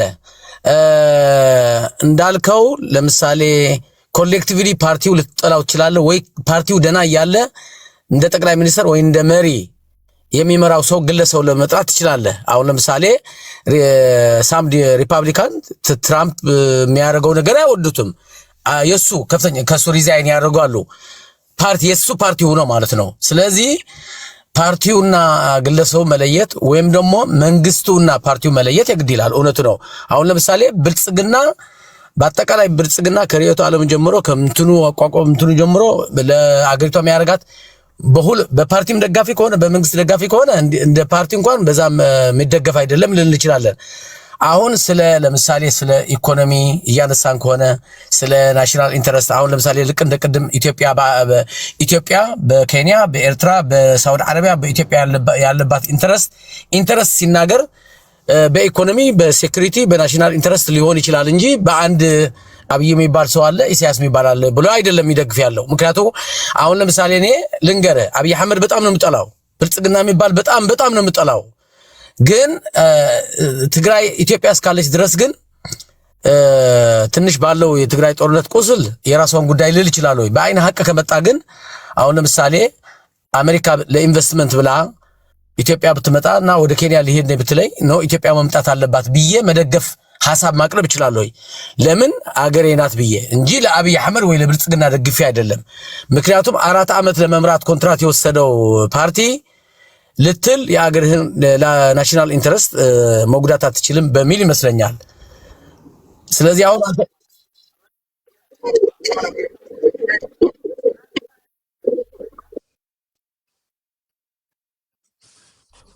ቆይ ምንም የለም። ኦኬ እንዴት ነህ አብራለኝ? ኧረ ቆይ አይቻለሁ፣ ሜሴጅን አይቻለሁ። እንትን እንላለን። አብሽር ኤርባ ወደ አንተ እንመጣለን። ቆይ አንዴ ያዘልኝ። አንተ ጋር ከመመለሴ በፊት ባህረ መቼስ አርሚ ኢትዮጵያን ብሎ አላስነካውም እና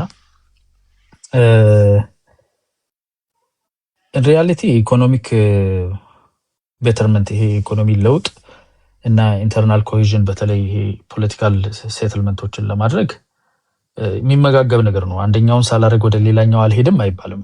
አንዱ ለሌላው መሰረት ነው።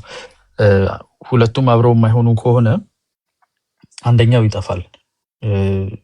ኢኮኖሚ የሌለበት ሀገር ላይ ፖለቲካል ኮሄዥን ፈጥረህ እንኳን ብትቀመጥ ኢኮኖሚው ራሱ ወደ ሪቤሊየን ወደ ገቨርንመንታል አንስቴቢሊቲ ያመጣሃል። የወደቀ ኢኮኖሚ ካለ ቦመረራ እንዳሉት የራበው ህዝብ መንግስቱን ይበላል ነው። እንደ መንግስት ይበላል፣ አንስቴቢሊቲ ይፈጠራል ማለት ነው። አንዱ ሌላኛውን ይፈጥራል። ሌላኛው ኢኮኖሚ ደግሞ ጥሩ ካልሆነ ሌላ የሚያደርገው ነገር ትንሽ ሪዘንትመንቶችን ለፖለቲካ የማይበቁ ጦርነት ለማስነሳት በምንም ተአምር የማይበቁ አሁን ኢትዮጵያ ላይ ያለው አይነት ማለት ነው ፖለቲካል ቤዝ የሌላቸው የተመረመራቸው እውነት የሪል ፖለቲካል ዲፍረንስ የማይባሉ ሜድ አፕ የሆኑ ሲንቴቲክ የሆኑ ችግሮችን ይዘ ብዙ ሰራዊት መመልመል ትችላለህ። ተምሮ ስራ መያዝ የማይችል መነገድ አስቸጋሪ የሚሆንበት ኢኮኖሚ የሚያስቸግረው ከሆነ ሰው ወጣቱ ትጥቅ ወደ ማንሳት ወደ ሽፍታነት ወደ አመጽ የመሄድ እድሉ ሰፊ ነው። ስለዚህ ኢኮኖሚ ፖለቲካል ስቴቢሊቲን ኢንተርናል ኮሄዥንን ሰስቴን የሚያደርግ ነው፣ መሰረቱ ነው። አንደኛው ያለ ሌላኛው አይሰራም።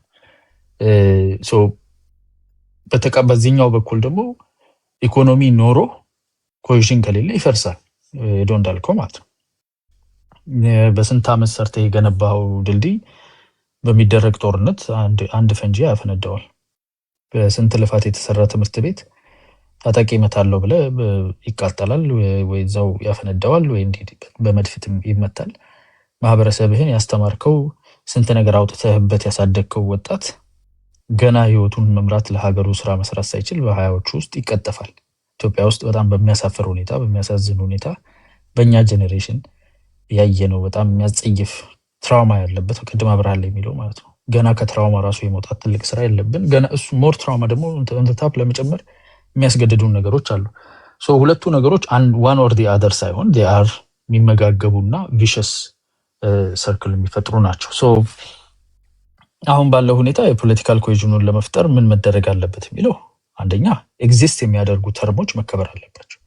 ኦልሬዲ ወደ ፖለቲካል ሴትልመንት ለመውሰድ ሌይ ዳውን የተደረጉ ኢንተርናሽናል ሪኮግናይዘብል የሆኑ ዲሎች መከበር አለባቸው። ወደዛ የሚመልሱ ፍሬምወርኮችን ህዝብ ማጠናከር አለበት። የቲፒኤልኤፍ የፕሪቶሪያ አግሪመንት የሰላም ስምምነት ነው፣ ወደ ሰላም የሚወስድ ስምምነት ነው። ወደ ዘላቂ ሰላም ለመሄድ መንገዱ ይሄ ነው ብሎ ተስማምተዋል። እዛ ውስጥ መግባት የማይፈልግ ያንን ማስፈጸም የማይፈልግ አካል ሁሉ ዘላቂ ሰላምን እንቅፋት እየሆነ ነውና ህዝብ እንደ ህዝብ ሁሉ አካላት ወደዛ እንዲሄዱ ፕሬሸር ማድረግ አለበት። ወደ ስምምነት ለመሄድ ሞክረው ፌል ያደረጉ እንደ ኦሮሚያ ላይ ያለው ታንዛኒያ 2 ጊዜ የተደረገው ንግግር ሶስተኛና የመጨረሻ ንግግር ተደርጎ ወደ ሴትልመንት እንዲሄድ ፑሽ ማድረግ አለበት። አማራ ክልል ላይ አፋባ የሚባለው ሄዶ ተስማሙ አሉ። በብዙ አይነት እንከኖች ይወጡለታል። ኢጋድና አፍሪካ ዩኒየን እዛ ላይ መሳተፋቸውን ጭምር የሚኮንኑ ሰዎች አሉ። ይሄ ሳቦታጂንግ ነው እንጂ ትክክለኛ ጄኒውን የሆነ ፖለቲካል ሴትልመንት አይደለም የሚሉ አሉ። ቢኤታዝድሜ እንደ ግራውንድ ተጠቅመው እነኛ ኔጎሽዬሽኖች አሁን ሰሞኑን እየተደረጉ ያሉትን ኮንቨርሴሽኖች ቀጥሎ ፋይናላይዝ አድርጎ ወደ ሰላማዊ በህጋዊና በምክክር ወደ መፍታት መሄድ ያስፈልጋል። ይሄንን አድርገህ እስክትጨርስ ድረስ ግን ልማትን፣ ሀገር መልሶ መገንባትን፣ ኢኮኖሚ ማሳለጥን ከሌሎች ሀገሮች ጋር የሚደረግ ትስስርን ማቆም አትችልም። ተመጋጋቢ ስለሆነ አንዱን ካቆም ከኛውን ስለሚያፈርስ ሳይመልቴኒየስሊ ኮንከረንትሊ መገንባት ያለበት ነገር ነው። ቅድም ማይኮ ያነሳው መንግስት መደገፍ የምትለው ኢትዮጵያን ሲገዛ የነበረው ግንባር ነው። ፓርቲዎቹ ደግሞ የብሔር ፓርቲዎች ነበሩ።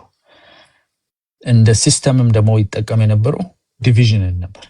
ኢትዮጵያዊ አንድነት የሚል ሀገራዊ ነገር ላይ በጣም ሉስ ነው።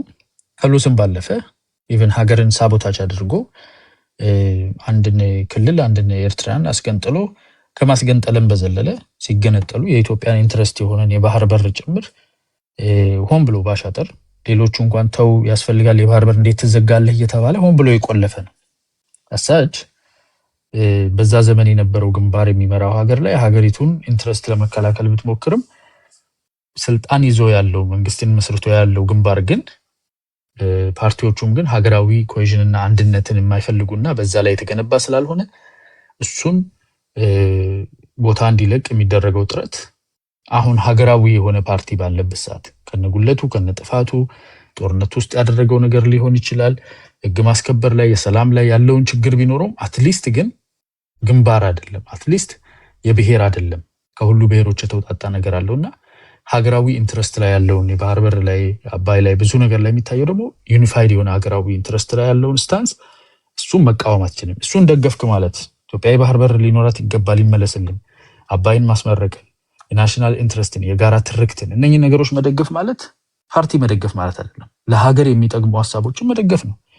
አቶ መለስ ዜናዊ የአባይን እንትን ሲሉ ደግፍ ያለው ነው። ግድብ ማስገደባት ትልቅ ነገር ነው። ቆመን ያጨበጨብ ነው። እንደ ፓርቲያቸውን አንቀበልም። ህወሓትን እንዳደረጃጀት ግንባራቸውንና በኢትዮጵያ ላይ የፈጸሙትን ነገር አንድ ለኢትዮጵያ የሚሆን ነገር ካደረጉ ግን እሱን እንደግፋለን። ሶ እነኚህን ነገሮች ለይቶ ማየት አይነው አንተ እንደ አንድ ህግደፍ ደጋፊ ብዙ ሀገሩ ከተመሰረተ ባለፉት 36 ዓመታት ውስጥ 35 ዓመታት ውስጥ የፖለቲካ ፍሪደምም ብዙ የስቴትና የገቨርንመንት እና የፓርቲ ዲፈረንስ ምናምንም የለም። ያው አንድ ነው፣ ሁሉ ነገር አንድ ነው። ስለዚህ ብዙ እንትን ላትሉ ትችላለህ። ግን እነኚህ ነገሮች ተለይቶ መታየት ያለባቸው ናቸው። በልማድ ኢትዮጵያም ውስጥ እንደዛ የሚያደርጉ ሰዎች አሉ። ፖለቲከኛን፣ የፖለቲካ ፓርቲን፣ መንግስትንና ሀገርን ለያይቶ ማየት ያስፈልጋል። ሶስቱ የተለያዩ ቲሮች ናቸው።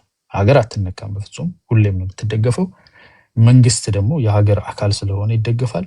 መንግስትን የያዘ አካል ግን የሀገርን አንድነት የሚያፈርስ ከሆነ መንግስትን እንዲለቅ የምታደርግበት ጫና የበለጠ ሊሆን ይገባል። ኖርማሊ እንደ ፓርቲ ደግሞ ፓርቲ ደጋፊ ከሆንክ ትደግፋለህ። እኔ ፓርቲ ደግፌ አላውቅም። በህይወቴ አንድ ጊዜ ነው ፓርቲ ኦኤፍሲ የነበረራ ፓርቲ ተማሪ በነበርኩ ጊዜ ኢትዮጵያ ውስጥ ገብቻለሁ። ከዛ ውጪ ፓርቲ ደግፌ አላውቅም፣ አልደግፍም። ግን መደገፍ ትክክል ነው፣ ኃጢአት አይደለም። ጊዜው ሲደርስ በደንብ አድርጌ ደግፋለሁ። አሁን ያለው ነባራዊ ሁኔታ ለኔ ፓርቲ መደገፍን አዋጭ አድርጎ አያሳየኝም። ይሄን እንድትረዳ ብዬ ነው። ነጥቦቼን ጨርሻለሁ። ወደ ኤርፖ መመለስ እንችላለን።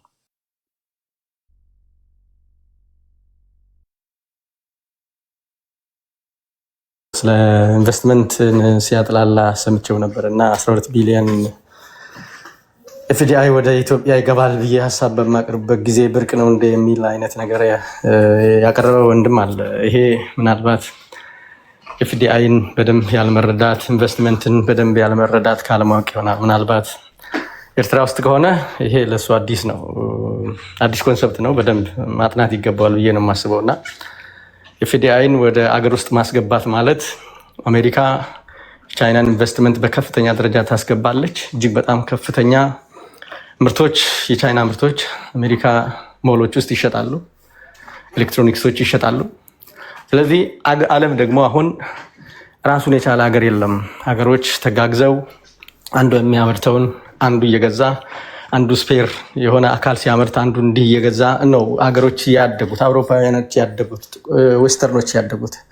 ስለዚህ ኢትዮጵያ የጀመረችው ህሳቤ ዌስተርኖች ያደጉበትን በተፋጠነ መንገድ የውጭ ባለሀብቶችን፣ ትላልቅ ኮርፖሬሽኖችን፣ ወደ መልቲ ናሽናል ኮርፖሬሽኖችን ወደ ኢትዮጵያ ኢንቨስት እንዲያደርጉ፣ ኢትዮጵያ ውስጥ ኢንቨስት ሲያደርጉ ደግሞ ማህበረሰቡን የሚቀይር፣ ኢኮኖሚን የሚቀይር፣ ሀገርን የሚቀይር፣ ከሀገር ብቻም አይደለም ሪጅኑን የሚቀይር ሀሳብ ተይዞ እየተሰራበት ያለ መሆኑን በደንብ መረዳት ያስፈልጋል።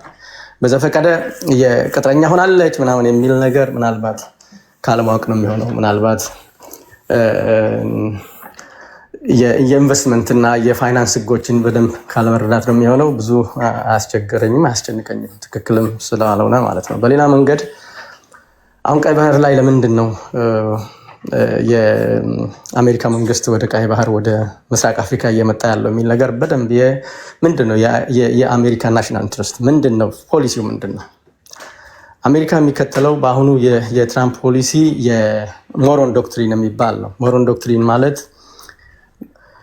በዌስተርኖች ላይ ሌሎች ታላላቅ ሀገሮች እነ ቻይና እነ ራሽያ ወደ ምዕራባውያን ንፍቀ ክበብ ብቅ እንዳይሉ የማድረግ ሞሮን ዶክትሪን ይሄን ነው የሚከተለው። ምክንያቱም ዶሚናንሲውን መጠበቅ ይፈልጋል። በምዕራብ ላይ ምንም አይነት የቻይና እንቅስቃሴ የራሽያን እንቅስቃሴ ማየት አይፈልግም። ከዚህ አንጻርም በተጨባጭ ቬንዙዌላ ውስጥ ያደረገው ነገር በደንብ እያያችሁት ነው። ቬንዙዌላ ከራሽያ ጋር የነበረው በጣም ጥብቅ የሆነ ግንኙነት ነው የነበረው ከቻይና ጋር የነበረውን ነገር አውቶማቲካሊ ተመከረ ምን አለ ተመከረ ምን አለ አጠኑ። ከዛ በኋላ የቻይና ነገር እጅ ለመቁረጥ ፕሬዝደንቱን በወታደራዊ ኃይል ማስወገድ ነበር። ከዛ የራሱን ፖፔት የማስቀመጥ አይነት ነገር ነበር። ስለዚህ ቻይና ድርሽ እንዳትል ወደ ላቲን አሜሪካ ወደ ዌስተርን እንዳትጠጋ የማድረግ ፍላጎት አለ። ከዛም በላይ ደግሞ ከዌስተርንም አልፎ ደግሞ ራቅ ወዳለውም ወደ ኢስት ወደ ሚድል ኢስትም ይሁን ወደ ኤዥያም ይሁን በተለያየ ነገር የተመረጡ ቦታዎች ላይ ታርጌት በሆኑ ቦታዎች ላይ የራሳቸውን ኢንተረስት ለማስከበር ይፈልጋሉ። ምክንያቱም ፓወርፉል የዓለም ልዕለ ኃያል ሀገር እስከሆነ ድረስ ናሽናል ኢንተረስቷን ከዋናው ፖሊሲ የሚቀዳ ዋና የሚባሉ ቦታዎች ግን በደንብ መስራትን ትፈልጋለች። ከአፍሪካ ጋር ምንድነው ፍላጎቷ? አፍሪካ ጋር እንደ ከዚህ በፊቱ በሁማኒቴሪያን አሲስተንስ እና በዲሞክራሲ ምናምን አይነት ነገር አይደለም። እሱ በጣም ዝቅተኛ ደረጃ ነው የሚሰጠው። አሁን መግቢያ ላይ ቅድም ምናልባት ሰምታችሁ ሊሆን ይችላል። የትራምፕ አስተዳደር ሀሳቡና ፍላጎት ትራንዛክሽናል ሰጥቶ የመቀበል ነው። በተለይ ደግሞ አፍሪካን የሚፈልግበት ዋናው ነገር በጅምላ ሳይሆን ዋን ቱ ዋን ነው የሚፈልገው። ዋን ቱ ዋን ይፈልጋል። ዋን ቱ ዋን ሲፈልግ በተለይ ክሪቲካል ሚነራልስ የሚባሉ አሉ። ክሪቲካል ሚነራልስ የሚባሉ ለአሜሪካ ካምፓኒዎች በጣም አስፈላጊ የሆኑ ሚነራሎችን አፍሪካ ውስጥ ገብቶ ኮርፖሬሽኖቻቸው ወደ አፍሪካ ገብተው ከአገሮች ጋር በሚያደርጉት ውል ማግኘት ይፈልጋል። ስለዚህ ኦፈር አድርጓል። ማንም ኦፈር ሊያደርገኝ ይችላል። አፍሪካ አገር ውስጥ ያለ የትኛው ሀብት አለኝ የሚል ኦፈር ያድርገኝ ብሎ ተናግሯል። ትራምፕም ማርኮ ሩቢዮም በዚህ መንገድ ብዙዎች እንደነ ኮንጎ የተለያዩ አገሮች እንደዚህ አይነት ነገር ኦፈር እያደረጉ ነው። ከዛ በኋላ ቁጭ ብለው ዲል ይደረጋል። በህግና በኮንትራት ዘላቂ በሆነ የሁለት ሀገሮች ኮንትራት መሰረት በዛ መሰረት የሚያድግ ነገር ነው የሚሆነው። ይሄንን ነው የሚፈልገው። ቅድም ኢኮኖሚ ማለት የጤና ላይም እንዲሆነ የደም ሽጧል ብቻ ልክ አይደለም። አባባሉም ልክ አይደለም። ኢትዮጵያ መንግስት በዛ ደረጃ አይደለም። በማያውቀው ነገር ከመሬት ተነስቶ እንዲህ አይነት ነገር ማለቱ ልክ አይደለም። እንዴት ነው የጤና ፖሊሲ በፊት ዩኤስኤይድ የሚባለው ነገር በሌላ ቦታ ኤጀንሲ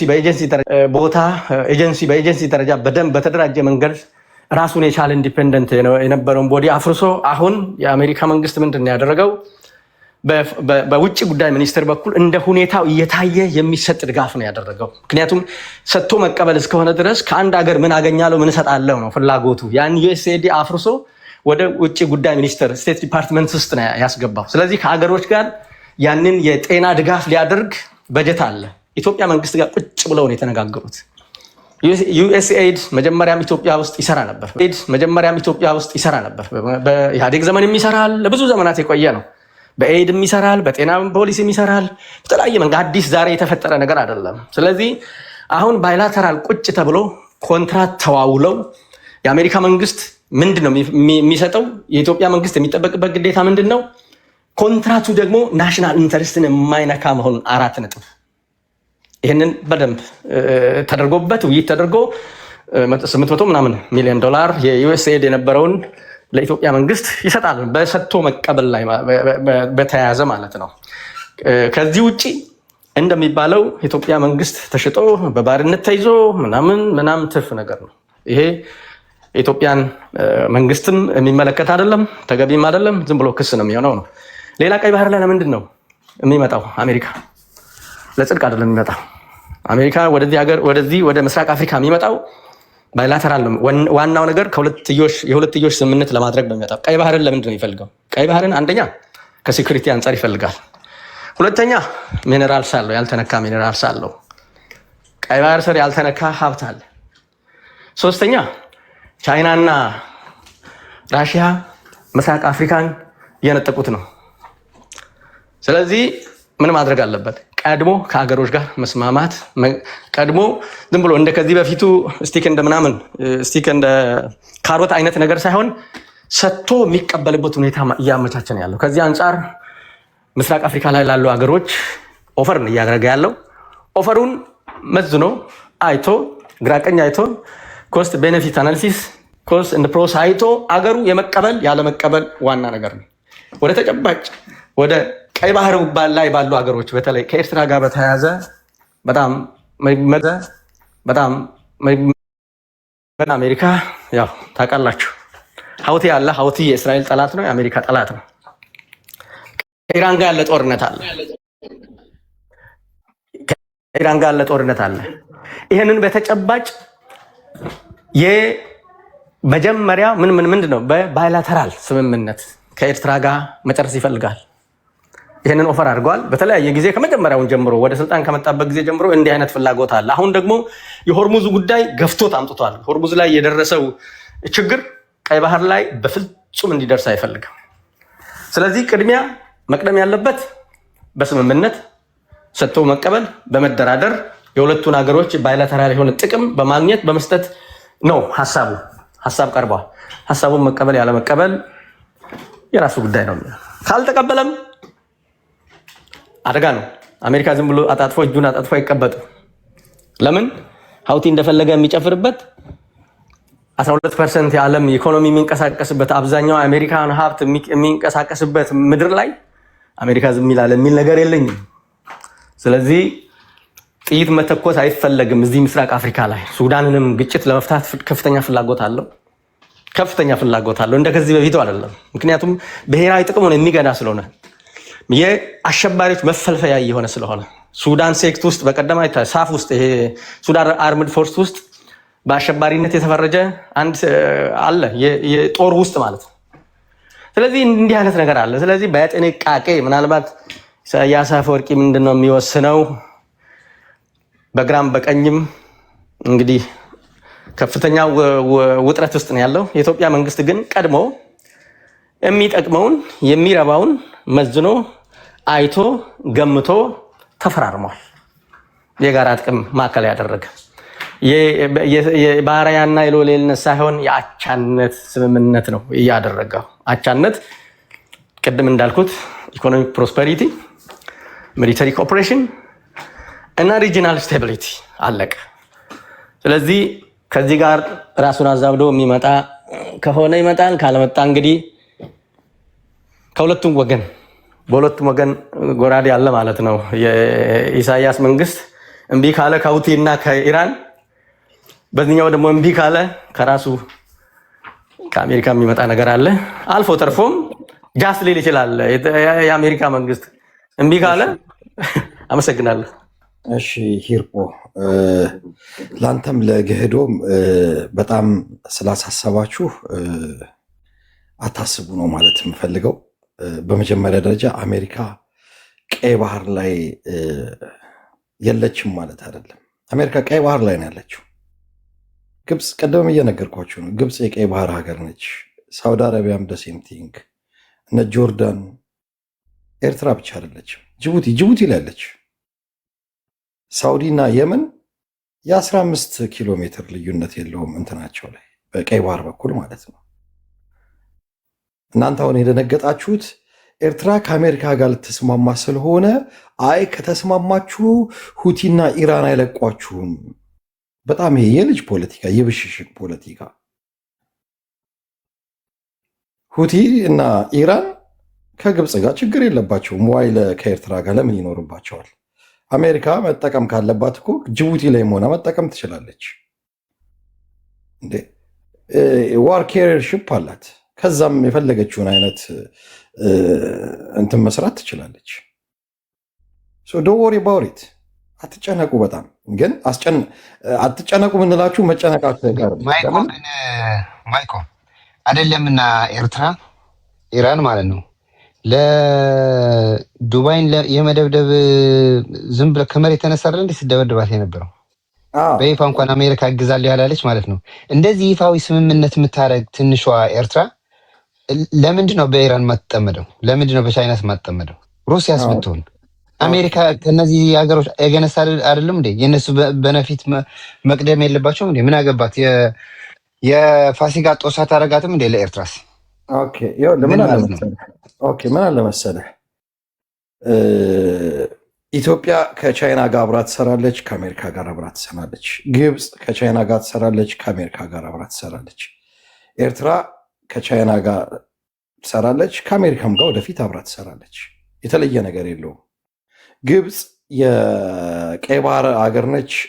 ከቻይናም ጋር እየሰራች ነው፣ ከአሜሪካም ጋር እየሰራች ነው። ኢራን ከግብፅ ጋር ጸብ ውስጥ አይደለችም። ኤርትራ ከአሜሪካ ጋር ብትስማማ ዋስ ደ ፕሮብሌም? ችግሩ ምንድን ነው? ኤርትራ የራሷ የሆነ ዛሬ ኤርትራ ከአሜሪካ ጋር ስለሰራች እነ ቻይና እነ ኢራን ምናምን አጌነስ ኤርትራ መተው እንትን ያደርጋሉ። ራሻ ምናምን ቻይና ተዋት። ኢራን እኮ ጦርነት ላይ ነው ያለችው ከአሜሪካ ጋር። ኢራን ከአሜሪካ ጋር ጦርነት ማንኛውም ከአሜሪካ የተባበረች ስደበድባት ነበር አለ ኢራን። ኤርትራ ለምንድን ነው ኢራንን ለማስደብደብ ኦር ሁቲን ለማስደብደብ ቤዟን እንትን የምትለው? እነ ኳታር የምትባል ሀገር አይታታል። ኳታር እዛ ኢራን አጠገብ ነች። ለአሜሪካ አልፈቀደችም። ከአሜሪካ ጋር አብራ ትሰራለች። ይሄ እኮ ምንም እኮ ኢሶል አባውት እንደ አግሪመንት ነው። ግን አንድ ነገር ግን ምን አለ መሰለህ ማጆሪቲዎቹ የአፍሪካ ሀገሮች አሜሪካ ሁክ አድርጋቸዋለች። በዚህ በዩኒሴፍ፣ ዩኤንኤችሲአር፣ ዩኤስኤድ እርዳታ ይቀበላሉ። የውጭ ፖሊሲያቸውን ዲና ሙፍቲ ከዚህ በፊት ተናግሮታል። የውጭ ፖሊሲያቸውን እንኳ እንደ ልባቸው መቅረጽ አይችሉም። ነን ኦፍ ዴም ሃፕን ኤርትራ ውስጥ። የኤርትራ ፖሊሲ ኒውትራል ነው ፍሮም ደ ቢግኒንግ ቱ ደ ኢንድ። ይሄ አሜሪካ አውቃ የምትገባበት ነው። ይህንን አውቃ ሳንክሽኑን እያነሳች ነው። ሪዝን ዋይ አሜሪካ ሳንክሽኑን እያነሳች ያለችው በስትሬት ኦፍ ሆርሙዝ ምክንያት ብቻ አይደለም። የአሜሪካ ፖሊሲ ተቀይሯል። አይ ነው እኔ እዚህ ጋር አስተያየት ለመስጠት አቋርጥ አንድ ጊዜ የአሜሪካ ፖሊሲ ኳታር ላይ የአሜሪካ ፖሊሲ ተቀይሯል።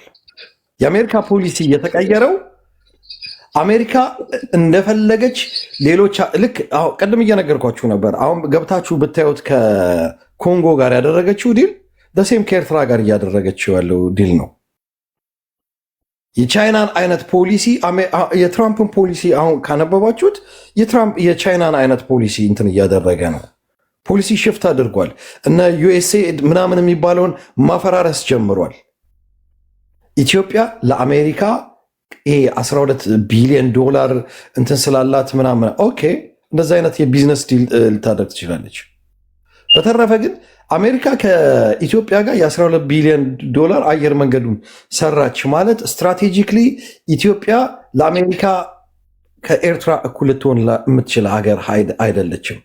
ይሄ 12 ቢሊዮን ዶላር ዲል ተብሎ በጣም ኤግዛጁሬት። ኢንፋክት 12 ቢሊዮን ዶላሩንም አሜሪካ አይደለችም ወጪውን የምታወጣው። አለበለዛ አሜሪካ ኢትዮጵያን ኢኮኖሚክሊ ኮሎናይዝ ልታደርጋት ስትመጣ አብይ እየፈቀደ ነው ማለት ነው። ኢንቨስት ታደርጋለች። በቢሊየንስ የሚቆጠሩ ዶላሮችን ቦይንግ ምናምን እየገዛች ታመጣለች። እዳዋን ስትቀፈቅፍ እንድትኖር። ይሄ እኮ ኢኮኖሚክሊ ሁክ እንድታደረግ እንዳለውም አይደለም። በዛ ደረጃ አብይ ስቱፒድ ከሆነ ግን እንደዛም አይደለም። በተረፈ ግን የአሜሪካ ፖሊሲ ቱዋርድስ ኤሪትሪያ እኔ ሳንክሽኔን እማነሳልሽ ቤዝ እንድትሰጭኝ ነው የሚባል ነገር የለውም። ዲዶላራይዜሽን የሚባለው ነገር አያዋጣንም ዓለም ላይ ብለው ኮንጎ ላይ እንደዚህ አድርገዋል። የተለያየ ዓለም ላይ እንደዚህ እያደረጉ ነው። አሁን ምንድነው ማጆሪቲዎቻችሁ እንትን ልታደርጉ የምትፈልጉት? አይ ከአሜሪካ ጋር ዲል ካደረጋችሁ ኢራን ደግሞ ተደበደባችኋል። ይሄ ለማስፈራራት ኦር የቅናት የምናምን ነው። እኛ የለፋንበት ነው። 30 ዓመት ሙሉ ከማንም ብድር አንፈልግም። የውጭ ፖሊሲያችንን እጃችንን አጠመዘዙንም። ማይኮ የለፋንበት ስትል አሁንስ ለፍተህ ነው እንደ አሜሪካ ያመጣል? አሜሪካ እኮ ለጥቅሟ ነው የመጣችብህ። ወደ አንተ የመጣችሁ ለፍተህ ሳይሆን 30 ዓመት ማዕቀብ ሳክሽ ስለተደረገብህ ምናምን ሰርተህበት ሳይሆን እየሆነ ያለው አሜሪካ ለራሷ ኖ ሰርቼበት ነው። ከ30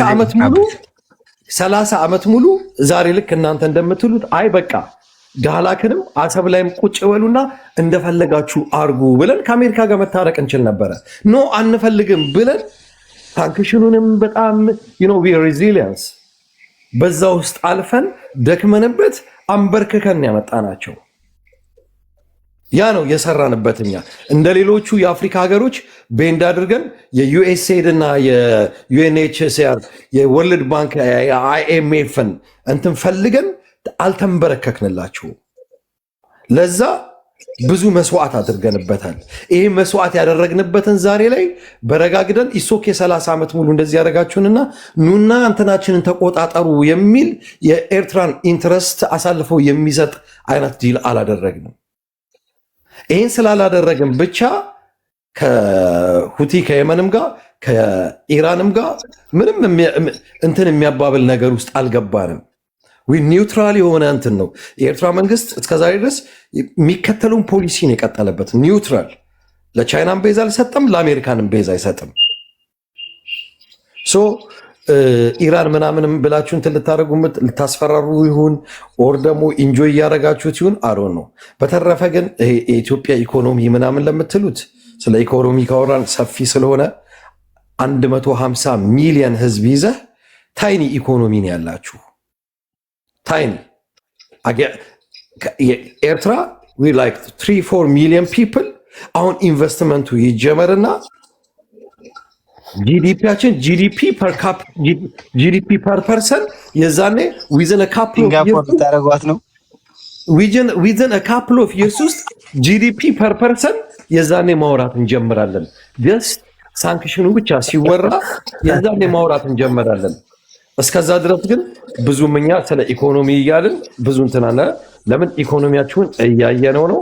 ህዝቡ 90% የሚሆነው የኢትዮጵያ ህዝብ በምን ውስጥ እያለፈ እንደሆነ እያየነው ስለሆነ እኛ በሳንክሽን ውስጥ ያለነው እኛን ራይት ነው።